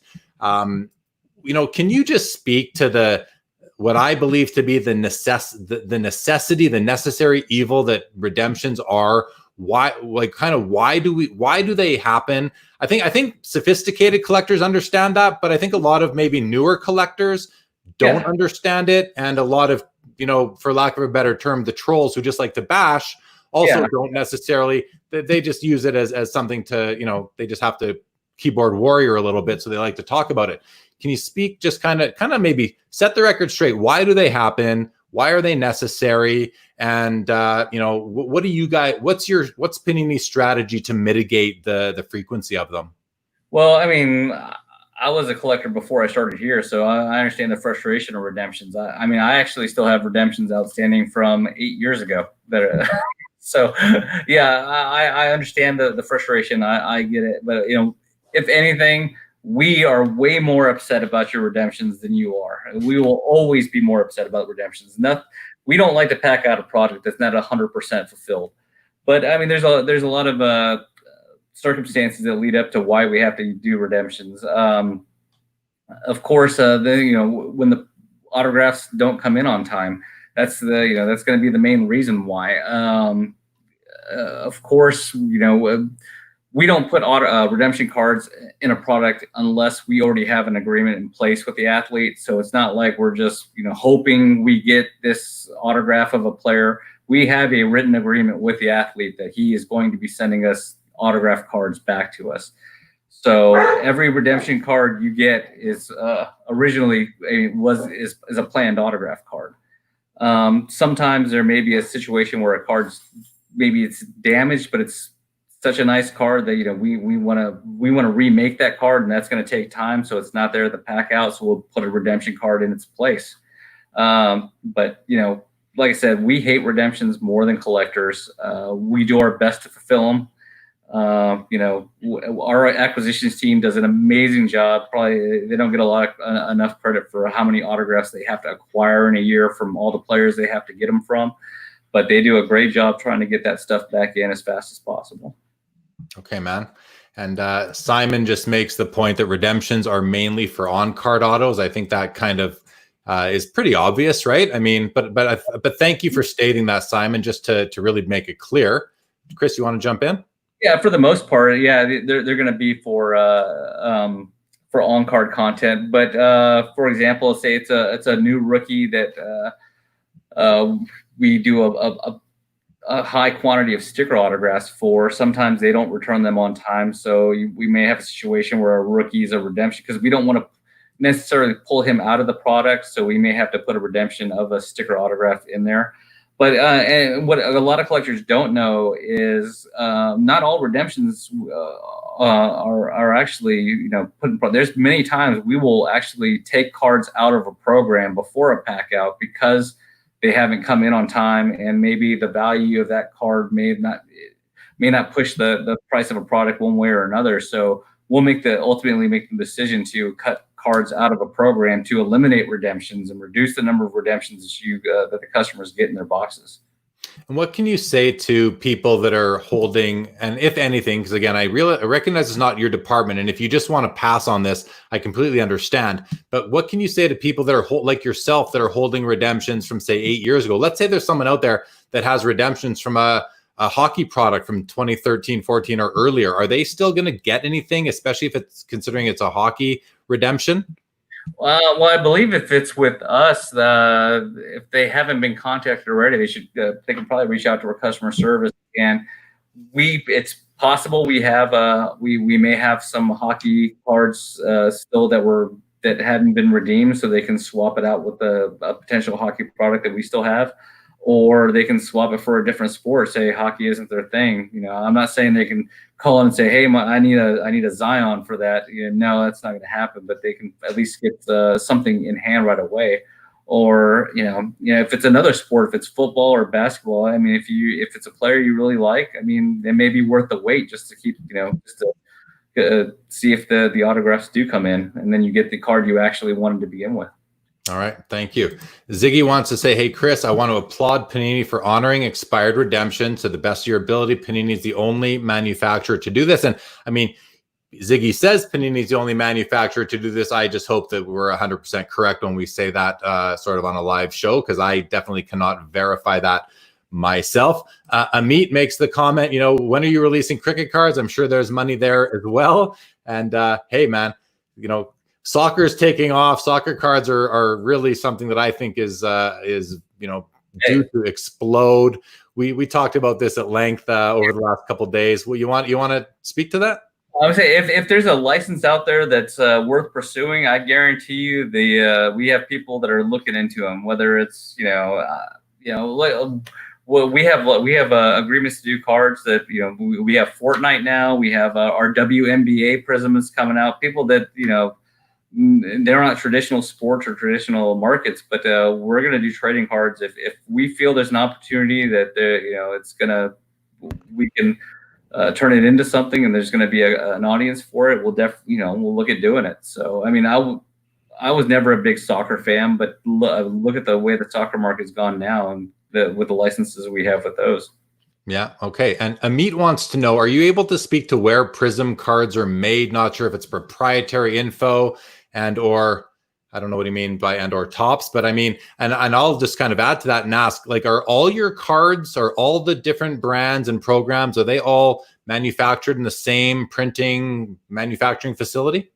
I don't know if I can speak to how many vendors we have, but the majority of our cards are printed right here in Dallas, on the DFW area. So we're fortunate enough that we're close enough to go out and talk to our group that does the printing, and we can actually see the cards that are made. So it's one advantage that we have over the other companies, because I'm pretty sure, I'm not 100% sure, but I don't think either Topps, Upper Deck, are located near their printers. So okay. There's a couple questions coming in about Giannis and the cards that he's shown on his Instagram. Can you speak to that at all? Like I said, this is we're definitely aware of the videos that we're circulating, and I think there are people more important than me that are looking into it, and they're definitely going to take care of what they need to. So, okay. So not your department, and that makes good sense to me. Okay, so. Let's see what Carlos says. Welcome, Carlos. He says, I can sympathize regarding redemptions, but regarding rewards point, there's really no justification for having a shipping cost on something I'm redeeming with points I didn't want in the first place. Okay, we're going to move along. Andy, welcome to the show. Great to have you. And Carvin says NASCAR is a good opportunity. Certainly is. Okay, so listen, something I love talking about is the market and sort of where it is right now. And I'm just going to step back and say to Carlos, I'm not turning this show into kind of like, I don't like what I'm getting or to voice too many complaints. And that's why I just kind of breeze by it. I want to keep this relaxing. We're not here to put Chris kind of up against a wall here. We're here to get information. He's doing us all a service by joining us tonight, willing to speak as freely as he's able to. And Chris, I want to thank you for that on behalf of all the viewers. I know they all appreciate it. And even Carlos, I know you do too, but I just want to let you know that we're not going to get into that. Steve, I don't know what that was. So if you want to ask it again, type it in. We may get to it. Okay. I love talking about what's going on in the market right now. We've touched on it a little bit here and there in terms of the growth of basketball and the amount of parallels that we see. I mean, cards are selling for crazy money now. Like it's a regular occurrence now for a card to sell for over $50,000, for over $20,000. It's even more regular. What's your take on this? Who's buying these cards? Where are they going? I'm assuming it's people with more money than I have, but yeah, it's pretty crazy watching the market right now. I know, like I said, we have some expectations for a card. We have an idea of what we're hoping it's going to go for. I think one of those color blasts out of our Spectra program that just released of Zion went up, and we're kind of curious, and my eyes just exploded when I saw that it was up over $19,000 already, with still like 3 or 4 days to go. That was unheard of. Even 5-6 years ago, you just didn't see a card from the current season going for that much money right away. It's I don't know. It's hard to explain. It's all you can do is sit back, take it in, and use that knowledge and hope we can do something just as good next year. Yeah. No, fair enough. We're gonna go to this question here. It's another Ziggy question, but I'm gonna bring it up because we talked about this, and I think it's important that we address it.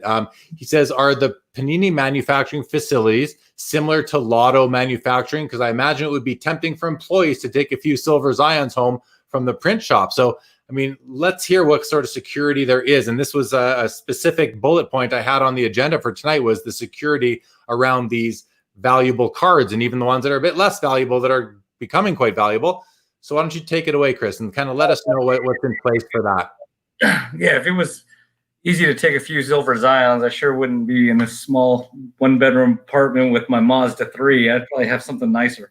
But yeah, we take security pretty seriously. We have not only do we have cameras and security in our buildings, but our printing facility is their security is probably better than ours. They keep track of all the cards that go in and out of there. They have cameras everywhere throughout the packing process. When we go out there for our quality control checks, basically all the cards we pull from those go right back into the production line also. So everything's pretty well managed on their side and on our side.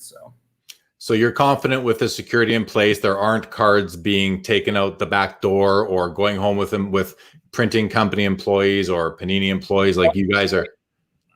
As far as to my knowledge, I'm not aware of any of those situations. I mean, I'm not saying that it couldn't happen, that someone's not tempted, but I know, that they're taking.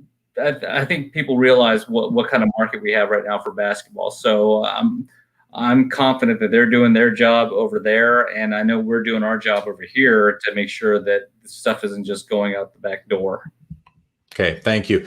Ziggy on fire tonight, because this next question is one that I was wanting to ask you, so we'll let Ziggy steal my thunder. How do you feel when you create a product that's aftermarket value is often greater than the production and sales revenues? Is there any other job where you're creating wealth with creativity? How does it feel like when you like that Zion NT RPA for 99,000 or whatever it went for, and clearly that pack only sells for only $5,000-$7,000, whatever it is. How does it? I'm curious about this too. What does it feel like to know that you're part of creating these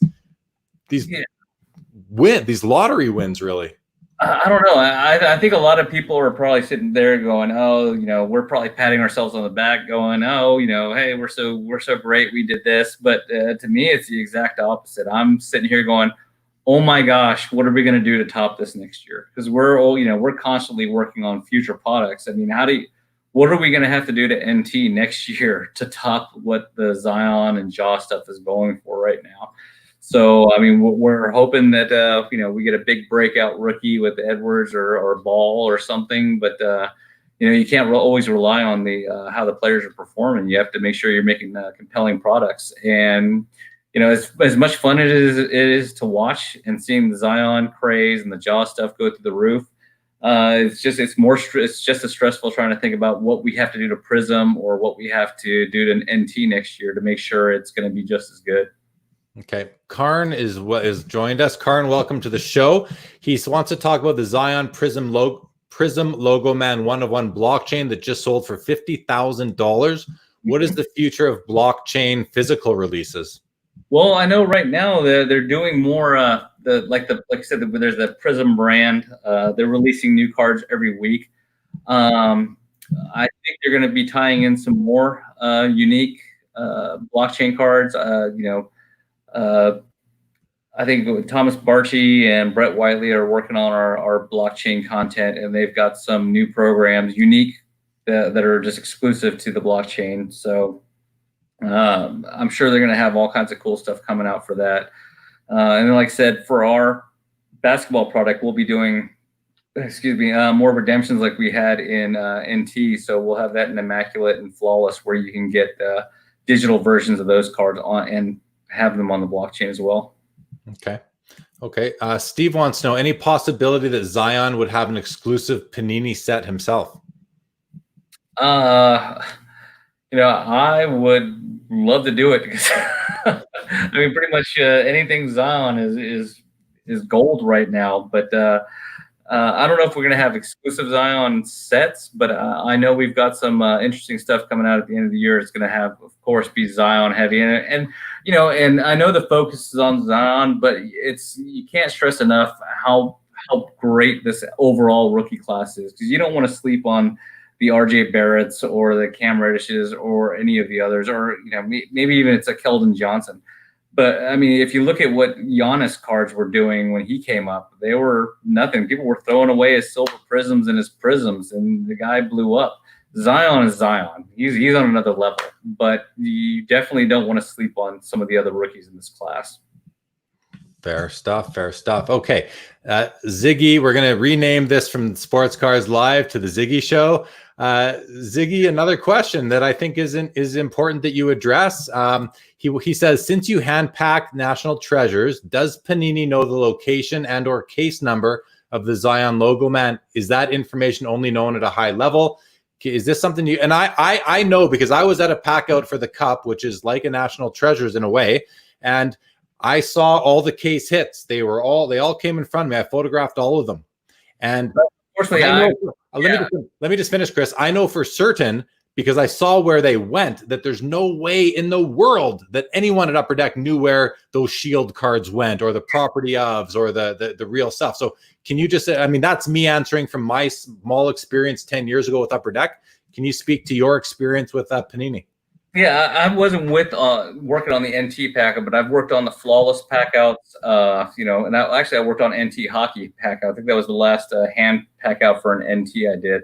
But when we build those packs, it basically goes into a stack of packs, and we don't see where that stack goes once that's carted away and actually put on the line, shrink wrap, put in the box, because then after it's put in the box, it still has to be put in a case, and then that case goes on a pallet, and it goes, it's kind of like what was that, the Indiana Jones movie, Raiders of the Lost Ark. So, you put that Ark in a box, and then it goes in a warehouse full of all these other bigger boxes, and good luck trying to find it once it goes there. So I love the tinfoil hat and the conspiracy theories, thinking that we know where this card is, or we hold it back, but I can assure you nothing is held back.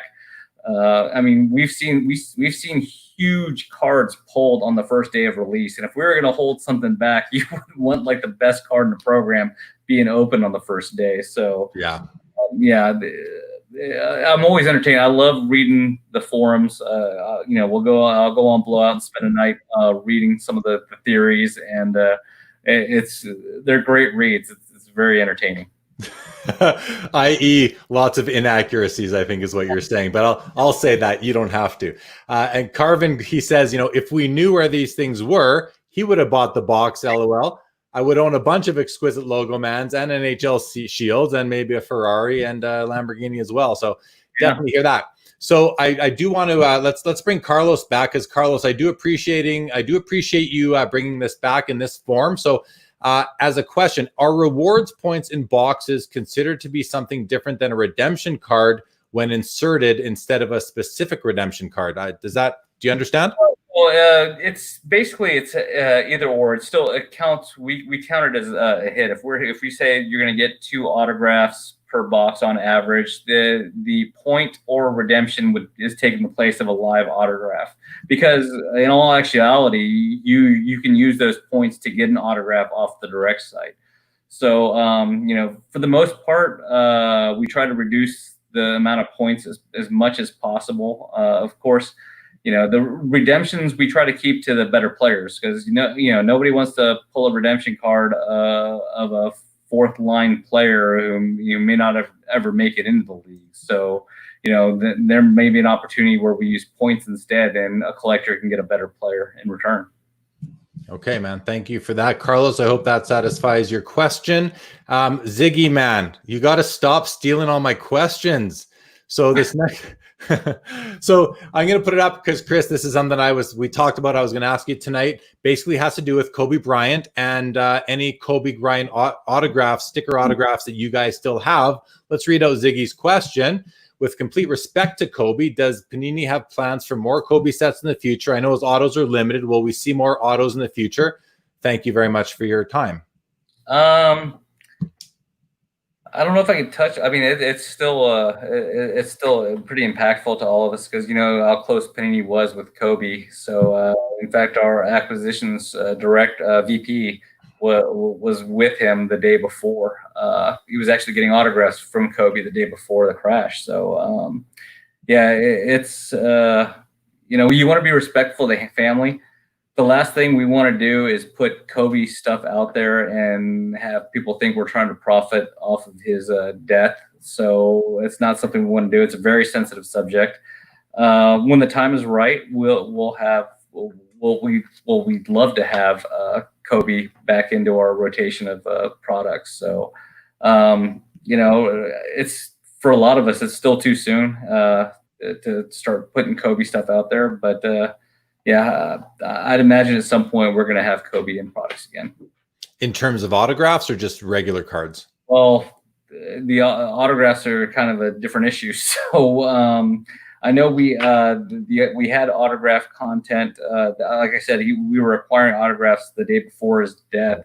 But I think we have a lot of customers who have outstanding Kobe redemptions. So I think we're going to have to look at how to address that situation, and maybe perhaps use some of that content to fulfill those, because we're not going to just forget about people who we owed Kobe. We're not going to use new Kobe autographs or whatever we've gotten his last shipment to make money off it. We got to make sure the customers who had Kobe cards are going to get something they feel justifies waiting for the autograph.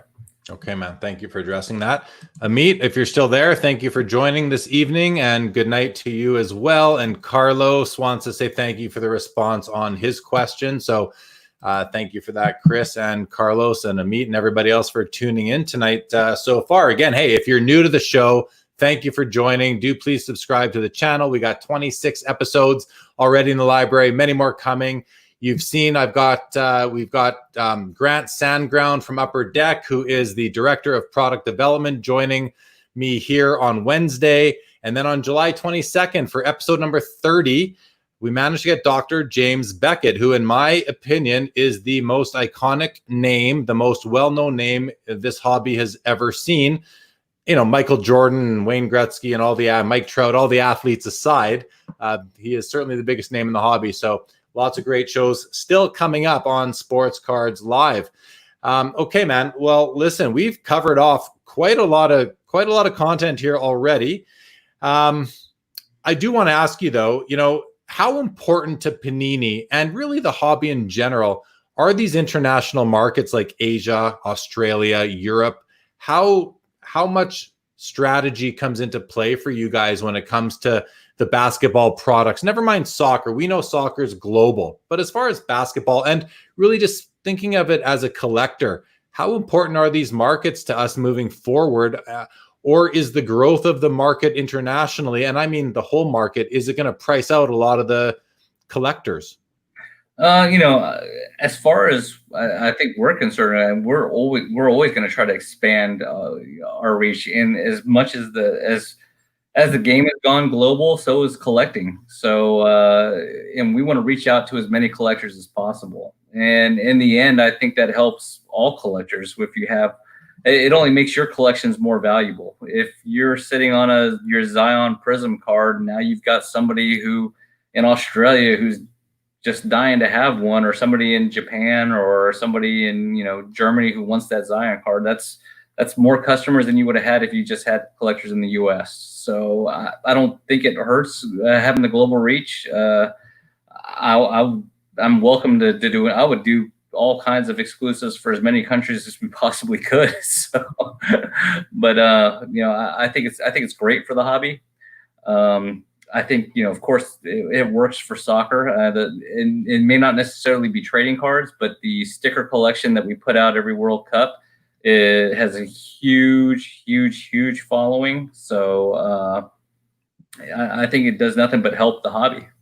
Yeah, no, I'm with you. I mean, as a collector who holds some great cards, I love seeing my cards go up in value. It's a part of the hobby now. So I think the international expansion is very important, and I think it's important for the card companies to market in these regions. And I'm sure you are. I mean, especially if there's licenses in sports that are kind of more, in the like the crickets and the soccers, it's really. And it goes in the opposite direction too. A guy like me who is not the biggest soccer fan, but I'm a card collector. If there's a soccer card out there that I need to have, I may go collect it. And that was almost without any marketing. So I wonder if there's sort of people out in these other countries that are now tuned into sports cards, because everybody knows who Michael Jordan is and LeBron James and Mbappe and all these soccer players I only know the Mbappe because that name is so hard to forget. But actually, let's get to a quick question we have here. I think it was Carvin's question, actually. He says, will Mason Greenwood have autograph cards in upcoming 1920 EPL or other soccer cards? I wish I knew the answer to that. I know our soccer, we may or may not already have it. I have no idea. We may be pursuing one. The soccer groups are all over that. So I'm sure, they're well aware of, I know that was a talk of the office on Thursday or Friday when we were looking at prices of cards. It was hard to believe that he was outselling a lot of the messy stuff that was up. So if there isn't one, I'm sure they're definitely pursuing them. Okay, great. Steve wants to know, is there going to be a Contenders Optic basketball line this year? Yes, Contenders Optic basketball is on the way. We also have Illusions is around the corner, and what I think is going to be one of the biggest releases of the year is the Chronicles brand. So Chronicles is, you're familiar with like the rookie anthology when we did that in hockey. Well, it's kind of evolved, and now it's the Chronicles. And the basketball team, Keith, David, Lucas, and Brandon did an amazing job building this set. It's going to have I don't see how you can open a box and not pull some huge big name rookies from various Panini brands. And if you've seen what Chronicles Soccer is doing, just magnify that by 10, 20 times, because it's going to be basketball. So if you haven't got your pre-orders in for Chronicles yet, you're going to want to jump on that. Okay, man. There you go, guys. There you go. Ronnie wants to say, I pulled a Kobe auto the day after, was pretty emotional. No doubt. That was, I think the world grieved. I mean, that was such a sad day for sure. Just the whole situation, very sad. Super Striker says, Gomez, he's referring to me, needs to start collecting Cristiano Ronaldo. Well, you are my soccer consultant, so we do need to talk a little bit for sure. Big Al Cub fan, welcome to the show. Says, I can't get basketball product here. I don't know where that is. So if you want to let us know where that is, I'd love to know, Big Al. So that would be an issue for me. Plus, my kids can't open any boxes because they are way too high. $300 a single, plus a single box. Crazy. I think you need to increase your kids' allowance so they can afford it, Big Al. And Simon says, Chronicles was my favorite basketball product last year. And Big Al is in Indiana. Welcome to the show, Indiana. All right. So, Chris, I mean, you've had a wicked path through the hobby from collector to working in a card company. And like you said at the beginning of the show, you know, it was like a lifelong dream. I had that dream when I was younger too. I remember being in my late teens. All I ever wanted to do was work at a card company. Mm-hmm. What I want to know is, like, what's it like transitioning from collector to card company brand manager? What did you learn? What's different? Speak to that a little bit. Let us know, because none of us work for card companies except for the guys watching that do. But the rest of the collectors, we don't work for card companies. We're just collectors. We don't know what it's like. You've gone from, and I mean, you were a hardcore, Chris was a hardcore collector, not just a guy who bought the odd pack of cards. He hunted for the cards he wanted and was relentless. He would go to any lengths in terms of finding, like he said at the beginning of the show, if he had to call a card shop across the country to see if they had something, he would do it. I'm just trying to lay the foundation here. What was it like to go from being a collector like all of us to working at a card company? How did it change your view of the hobby? How did it change your view of cards? Speak to that, please. Enlighten us. I think I found a newfound appreciation for what it takes to actually build a card. I remember in my heyday on Beckett and Hobby Insider, we used to have blogs just pointing out every little mistake that a card company made. Like, how could you do this? How could you possibly put an orange swatch on a blues player? This kind of stuff. And then once you walk a mile in their shoes, you realize how tough it is to get cards built. I mean, it's a full team job to get it done, and you're relying on multiple departments to get an entire set done. I mean, let alone one card. You're talking hundreds and hundreds of cards in just one release, and you're doing multiple releases a year. But you really got to depend on your photo department, your editorial department, our memorabilia and acquisitions and signatures. I mean, we could build the perfect card, but then somebody maybe at the printing facility puts a sticker on upside down, and of course it's our fault, right? But you just I think when you're building it, you just realize what it takes, and then not even just the fancy expensive cards. You get a new appreciation of what it takes to make even just a little base card. And I think some of the cards I personally kept in my collection that since I've worked here, like when I worked on the hockey the first year, were just some of the simple stuff, just because I realized what it took to do the printing on the card, the color, the foil. I'm still amazed by the shiny stuff. I'm still impressed by the autograph and the high value stuff.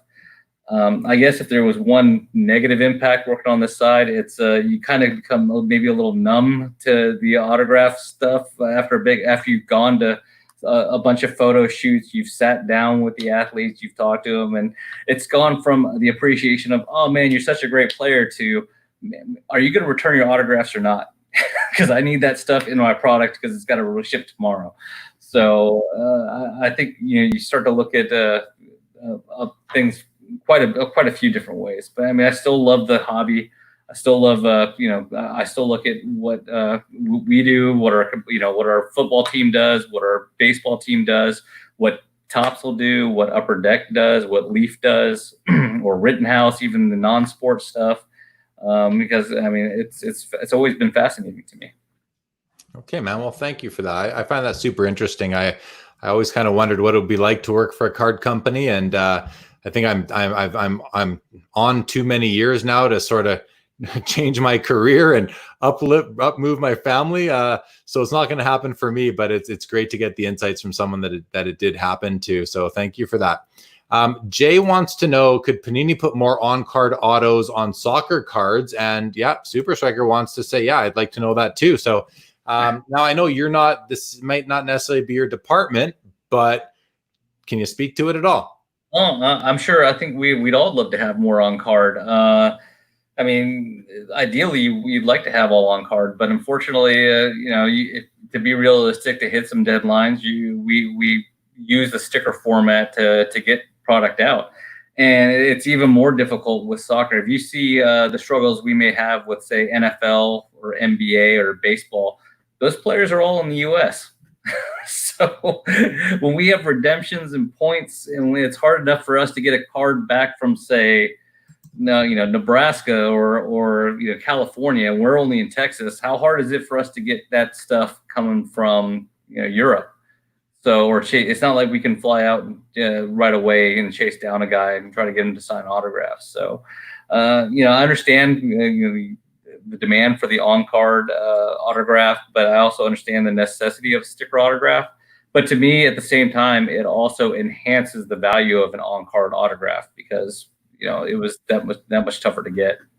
Yeah, I think one thing that people don't always realize is that you guys are planning these sets out like 6 to 12 months ahead of time, and you don't have the card ready to go to the player. If that product is supposed to come out in May, and you don't have the cards until, say, March, can you really send them to the player in time? Now, someone's going to say, well, just work backwards. Well, now you don't even know who's playing on what team at that point. So how can you do that? Like, I think when it's almost, to me, to the point where on-card autographs are a bonus. They're a very special thing. And I almost think that, and I don't want it to go in this direction, but it wouldn't surprise me to a degree if sticker autographs became even more common than they already are, just because of time. And even with the COVID period we're in now, where I think timelines are going to be even more accelerated, I think we're going to have to just accept that there might be even more sticker autographs, because it's just going to be impossible to move the card, produce the card, move it, get it back, put it into the collation, the pack out process. So yeah, I mean, there are advantages and disadvantages for stickers. I mean, for the athlete, yeah, they can kick out 1,000 autographs in one session, just signing sheets of stickers, so it's convenient for them. If we're doing on card, like I said, we're doing we're working on multiple programs at one time. So, and they're all in different life cycle phases of production. For example, I'm working on we're about 6 or 7 projects right now. So if we were to get cards to ship to the athletes, that means that athlete would be getting, a shipment every 2 or 3 weeks. And who knows, they may be on the road on a road trip, or, they may not be able to sign all the cards at once, as opposed to, hey, let's get them to sign a couple thousand stickers or 1,000 stickers. And then we can just go ahead and release our products. And then we'll have a big sit down with them later for the on card. Yeah, no, it makes sense to me. Scott says, I just wanted to work in a card shop. Card company would have been even better. What does Chris say? He says, using stickers in theory lowers the cost per autograph for Panini. Shipping costs add up fast. I think that's probably not only shipping, but travel, especially if you're going to meet an athlete, that costs the company money. But I think even despite that, and I'll ask it as a question, does Panini prefer to get on card in when they can, even if it costs a bit more money to do it? Of course. If you talk to any of the guys who are making the cards on the product development side, we're all card collectors, so we would always prefer a on card. But at the same time, that's not always going to be feasible. And as far as the cost for a sticker on card, we're still paying the athlete the same amount either way. So. Yeah, and that's a good point. But I do think in this case that Chris was actually considering that, and he was really referring to the cost of moving the cards and traveling. So I give him credit for that. That's how I interpreted it. Okay, and that you mentioned that we're card collectors. Let's wrap up here. You're still a card collector. Are you still collecting hockey? Where are you at right now? Someone asked earlier, and I didn't bring it up because I knew we were going to do now. It might have been Super Striker, I forget, but someone said, hey, let's hear a little about what's in your collection. What are you buying? Do you have a couple favorite cards in your collection? Yeah, I'm still collecting. Of course, I usually collect stuff. I think since I've worked at Panini, I've tended to chase after some of the things that I had a hand in helping build with the team I'm on. So I have a lot of our NT hockey that year, a lot of Prime. I've picked up some basketball, some Optic, of course, I do have one Prism Zion rookie that I was able to luckily pull at a Walmart here in town when it was before it all dried up.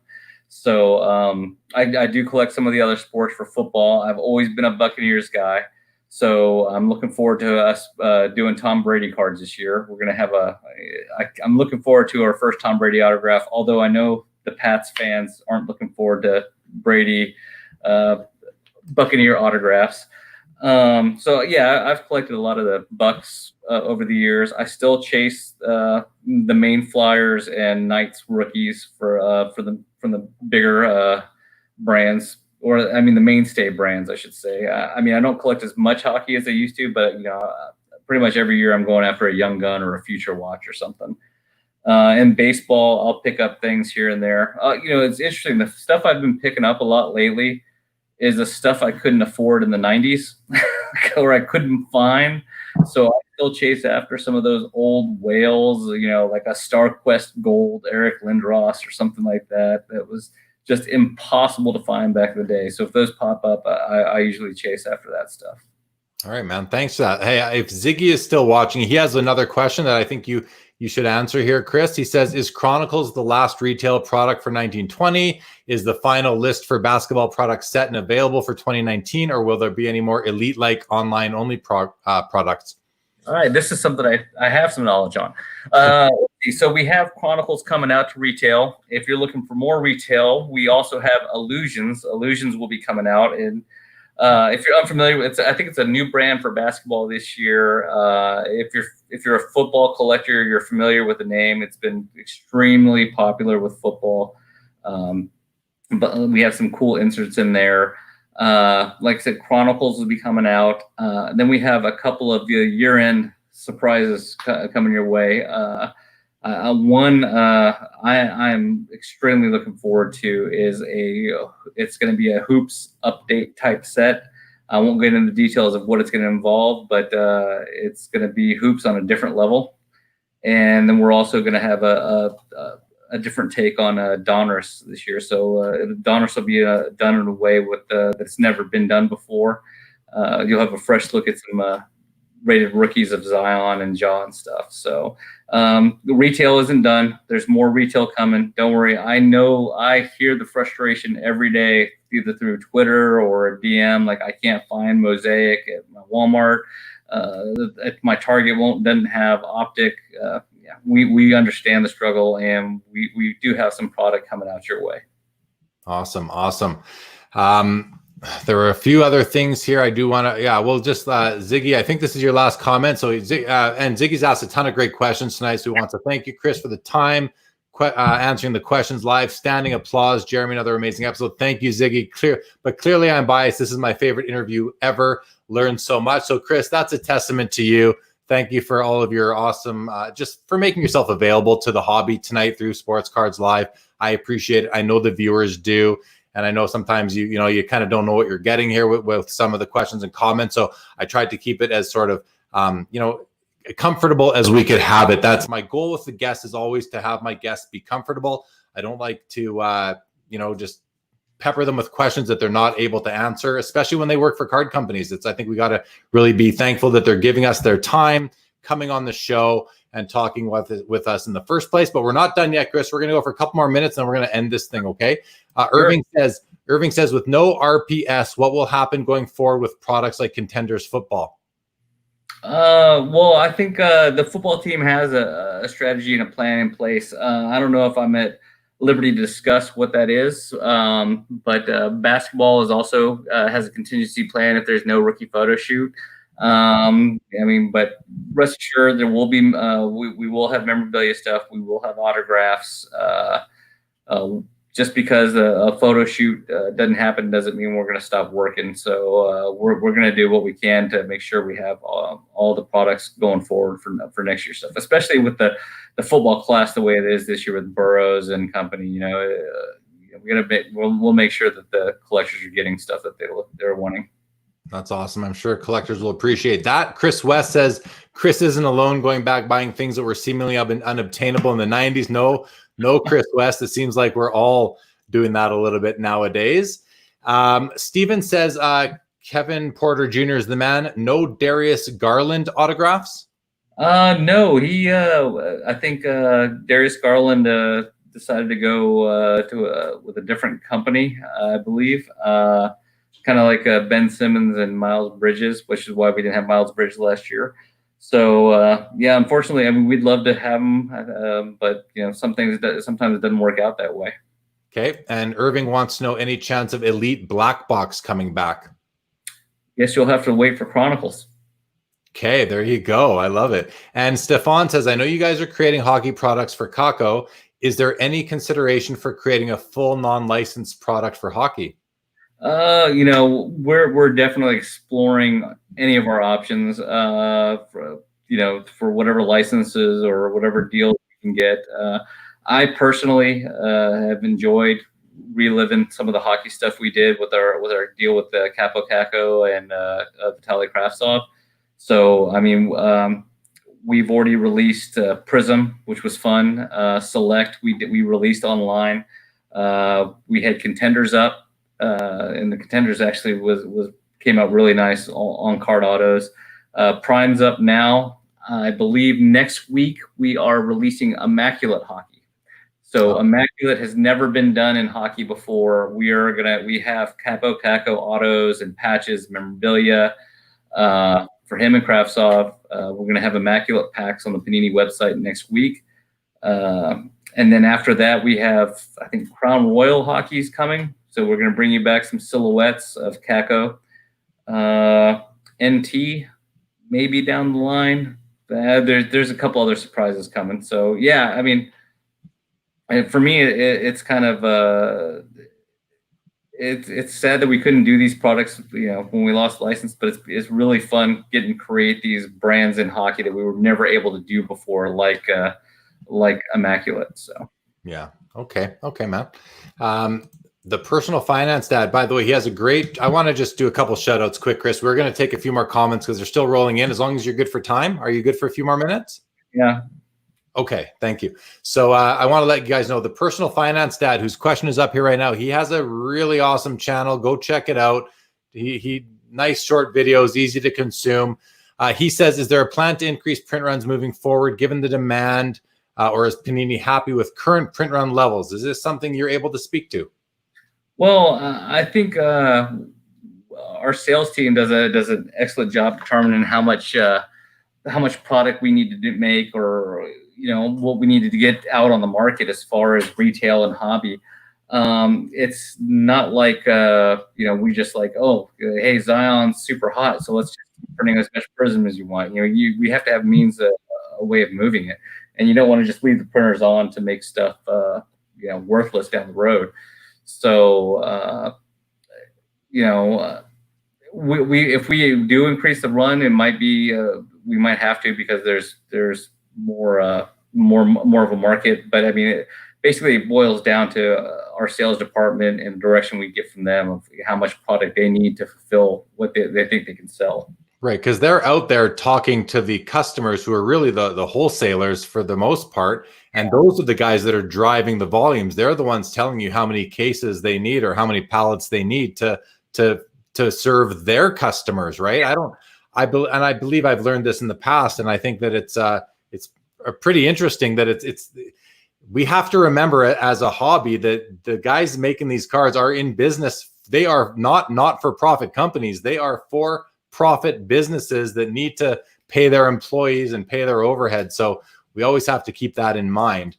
Irving wants to know, out of all the products you've developed or worked on, which one was your favorite to design, pack out, and see on the market? Oh, NT Hockey. NT Hockey will always be my favorite. We had I personally had so much fun building that set, because I was basically, we did, I think one of my favorite sets was the Cherry's Treasures, where I got to pair Don Cherry up with some of the guys that he loved. And fun fact, when we sent those cards out to Don, we sent all the cards out to Don Cherry first, because because he was the common denominator on the cards. Don Cherry wrote a personalized message to every single one of the players that he was paired with. It was like, to Eric, hope you're doing well, blah, blah, to Cam Neely. He wrote a message on our box that we had sent to Cherry. So that was one of my favorites by far. And we came up with a lot of ideas when we worked on it, like the treasure chest, trifold, and quadfold booklets that are still around now, that in football is using it. And, we did some other things in that NT Hockey set that are still around. So that one was, that's always going to be my favorite. All right, man. Well, listen, This has been awesome. We're 2 hours, 10 minutes. I want to thank you, Chris, again for taking the time with us tonight, taking the time to prepare with me over the last couple of days and get comfortable here in the studio. To all the viewers, thank you everyone for tuning in. It's been an awesome episode. Great viewer interaction and comments. So thank you all for that. If you're new to the show, thank you for joining. Thank you for Chris and Panini for bringing more viewers to Sports Cards Live. If you haven't subscribed to the YouTube channel, please do. The channel just hit 600 subscribers this past week. And so now the march is on to 1,000. Looking forward to getting there. So if you haven't yet, I would definitely appreciate the subscription. And, we have Grant Sandground from Upper Deck, Director of Product Development. I always get that wrong, but product. Let me bring it up here. Director of Product Development. That is correct. Grant Sandground from Upper Deck will be joining me on Wednesday. And then on July the 22nd, none other than Dr. James Beckett, the most iconic name in the history of sports card collecting, will be joining us. So thank you again, everybody. Chris, you wait right there. I'll be with you in a minute. Thanks, everybody, for joining. We'll see you all again on Wednesday, and good night. Thanks for having me. Thank you, Chris.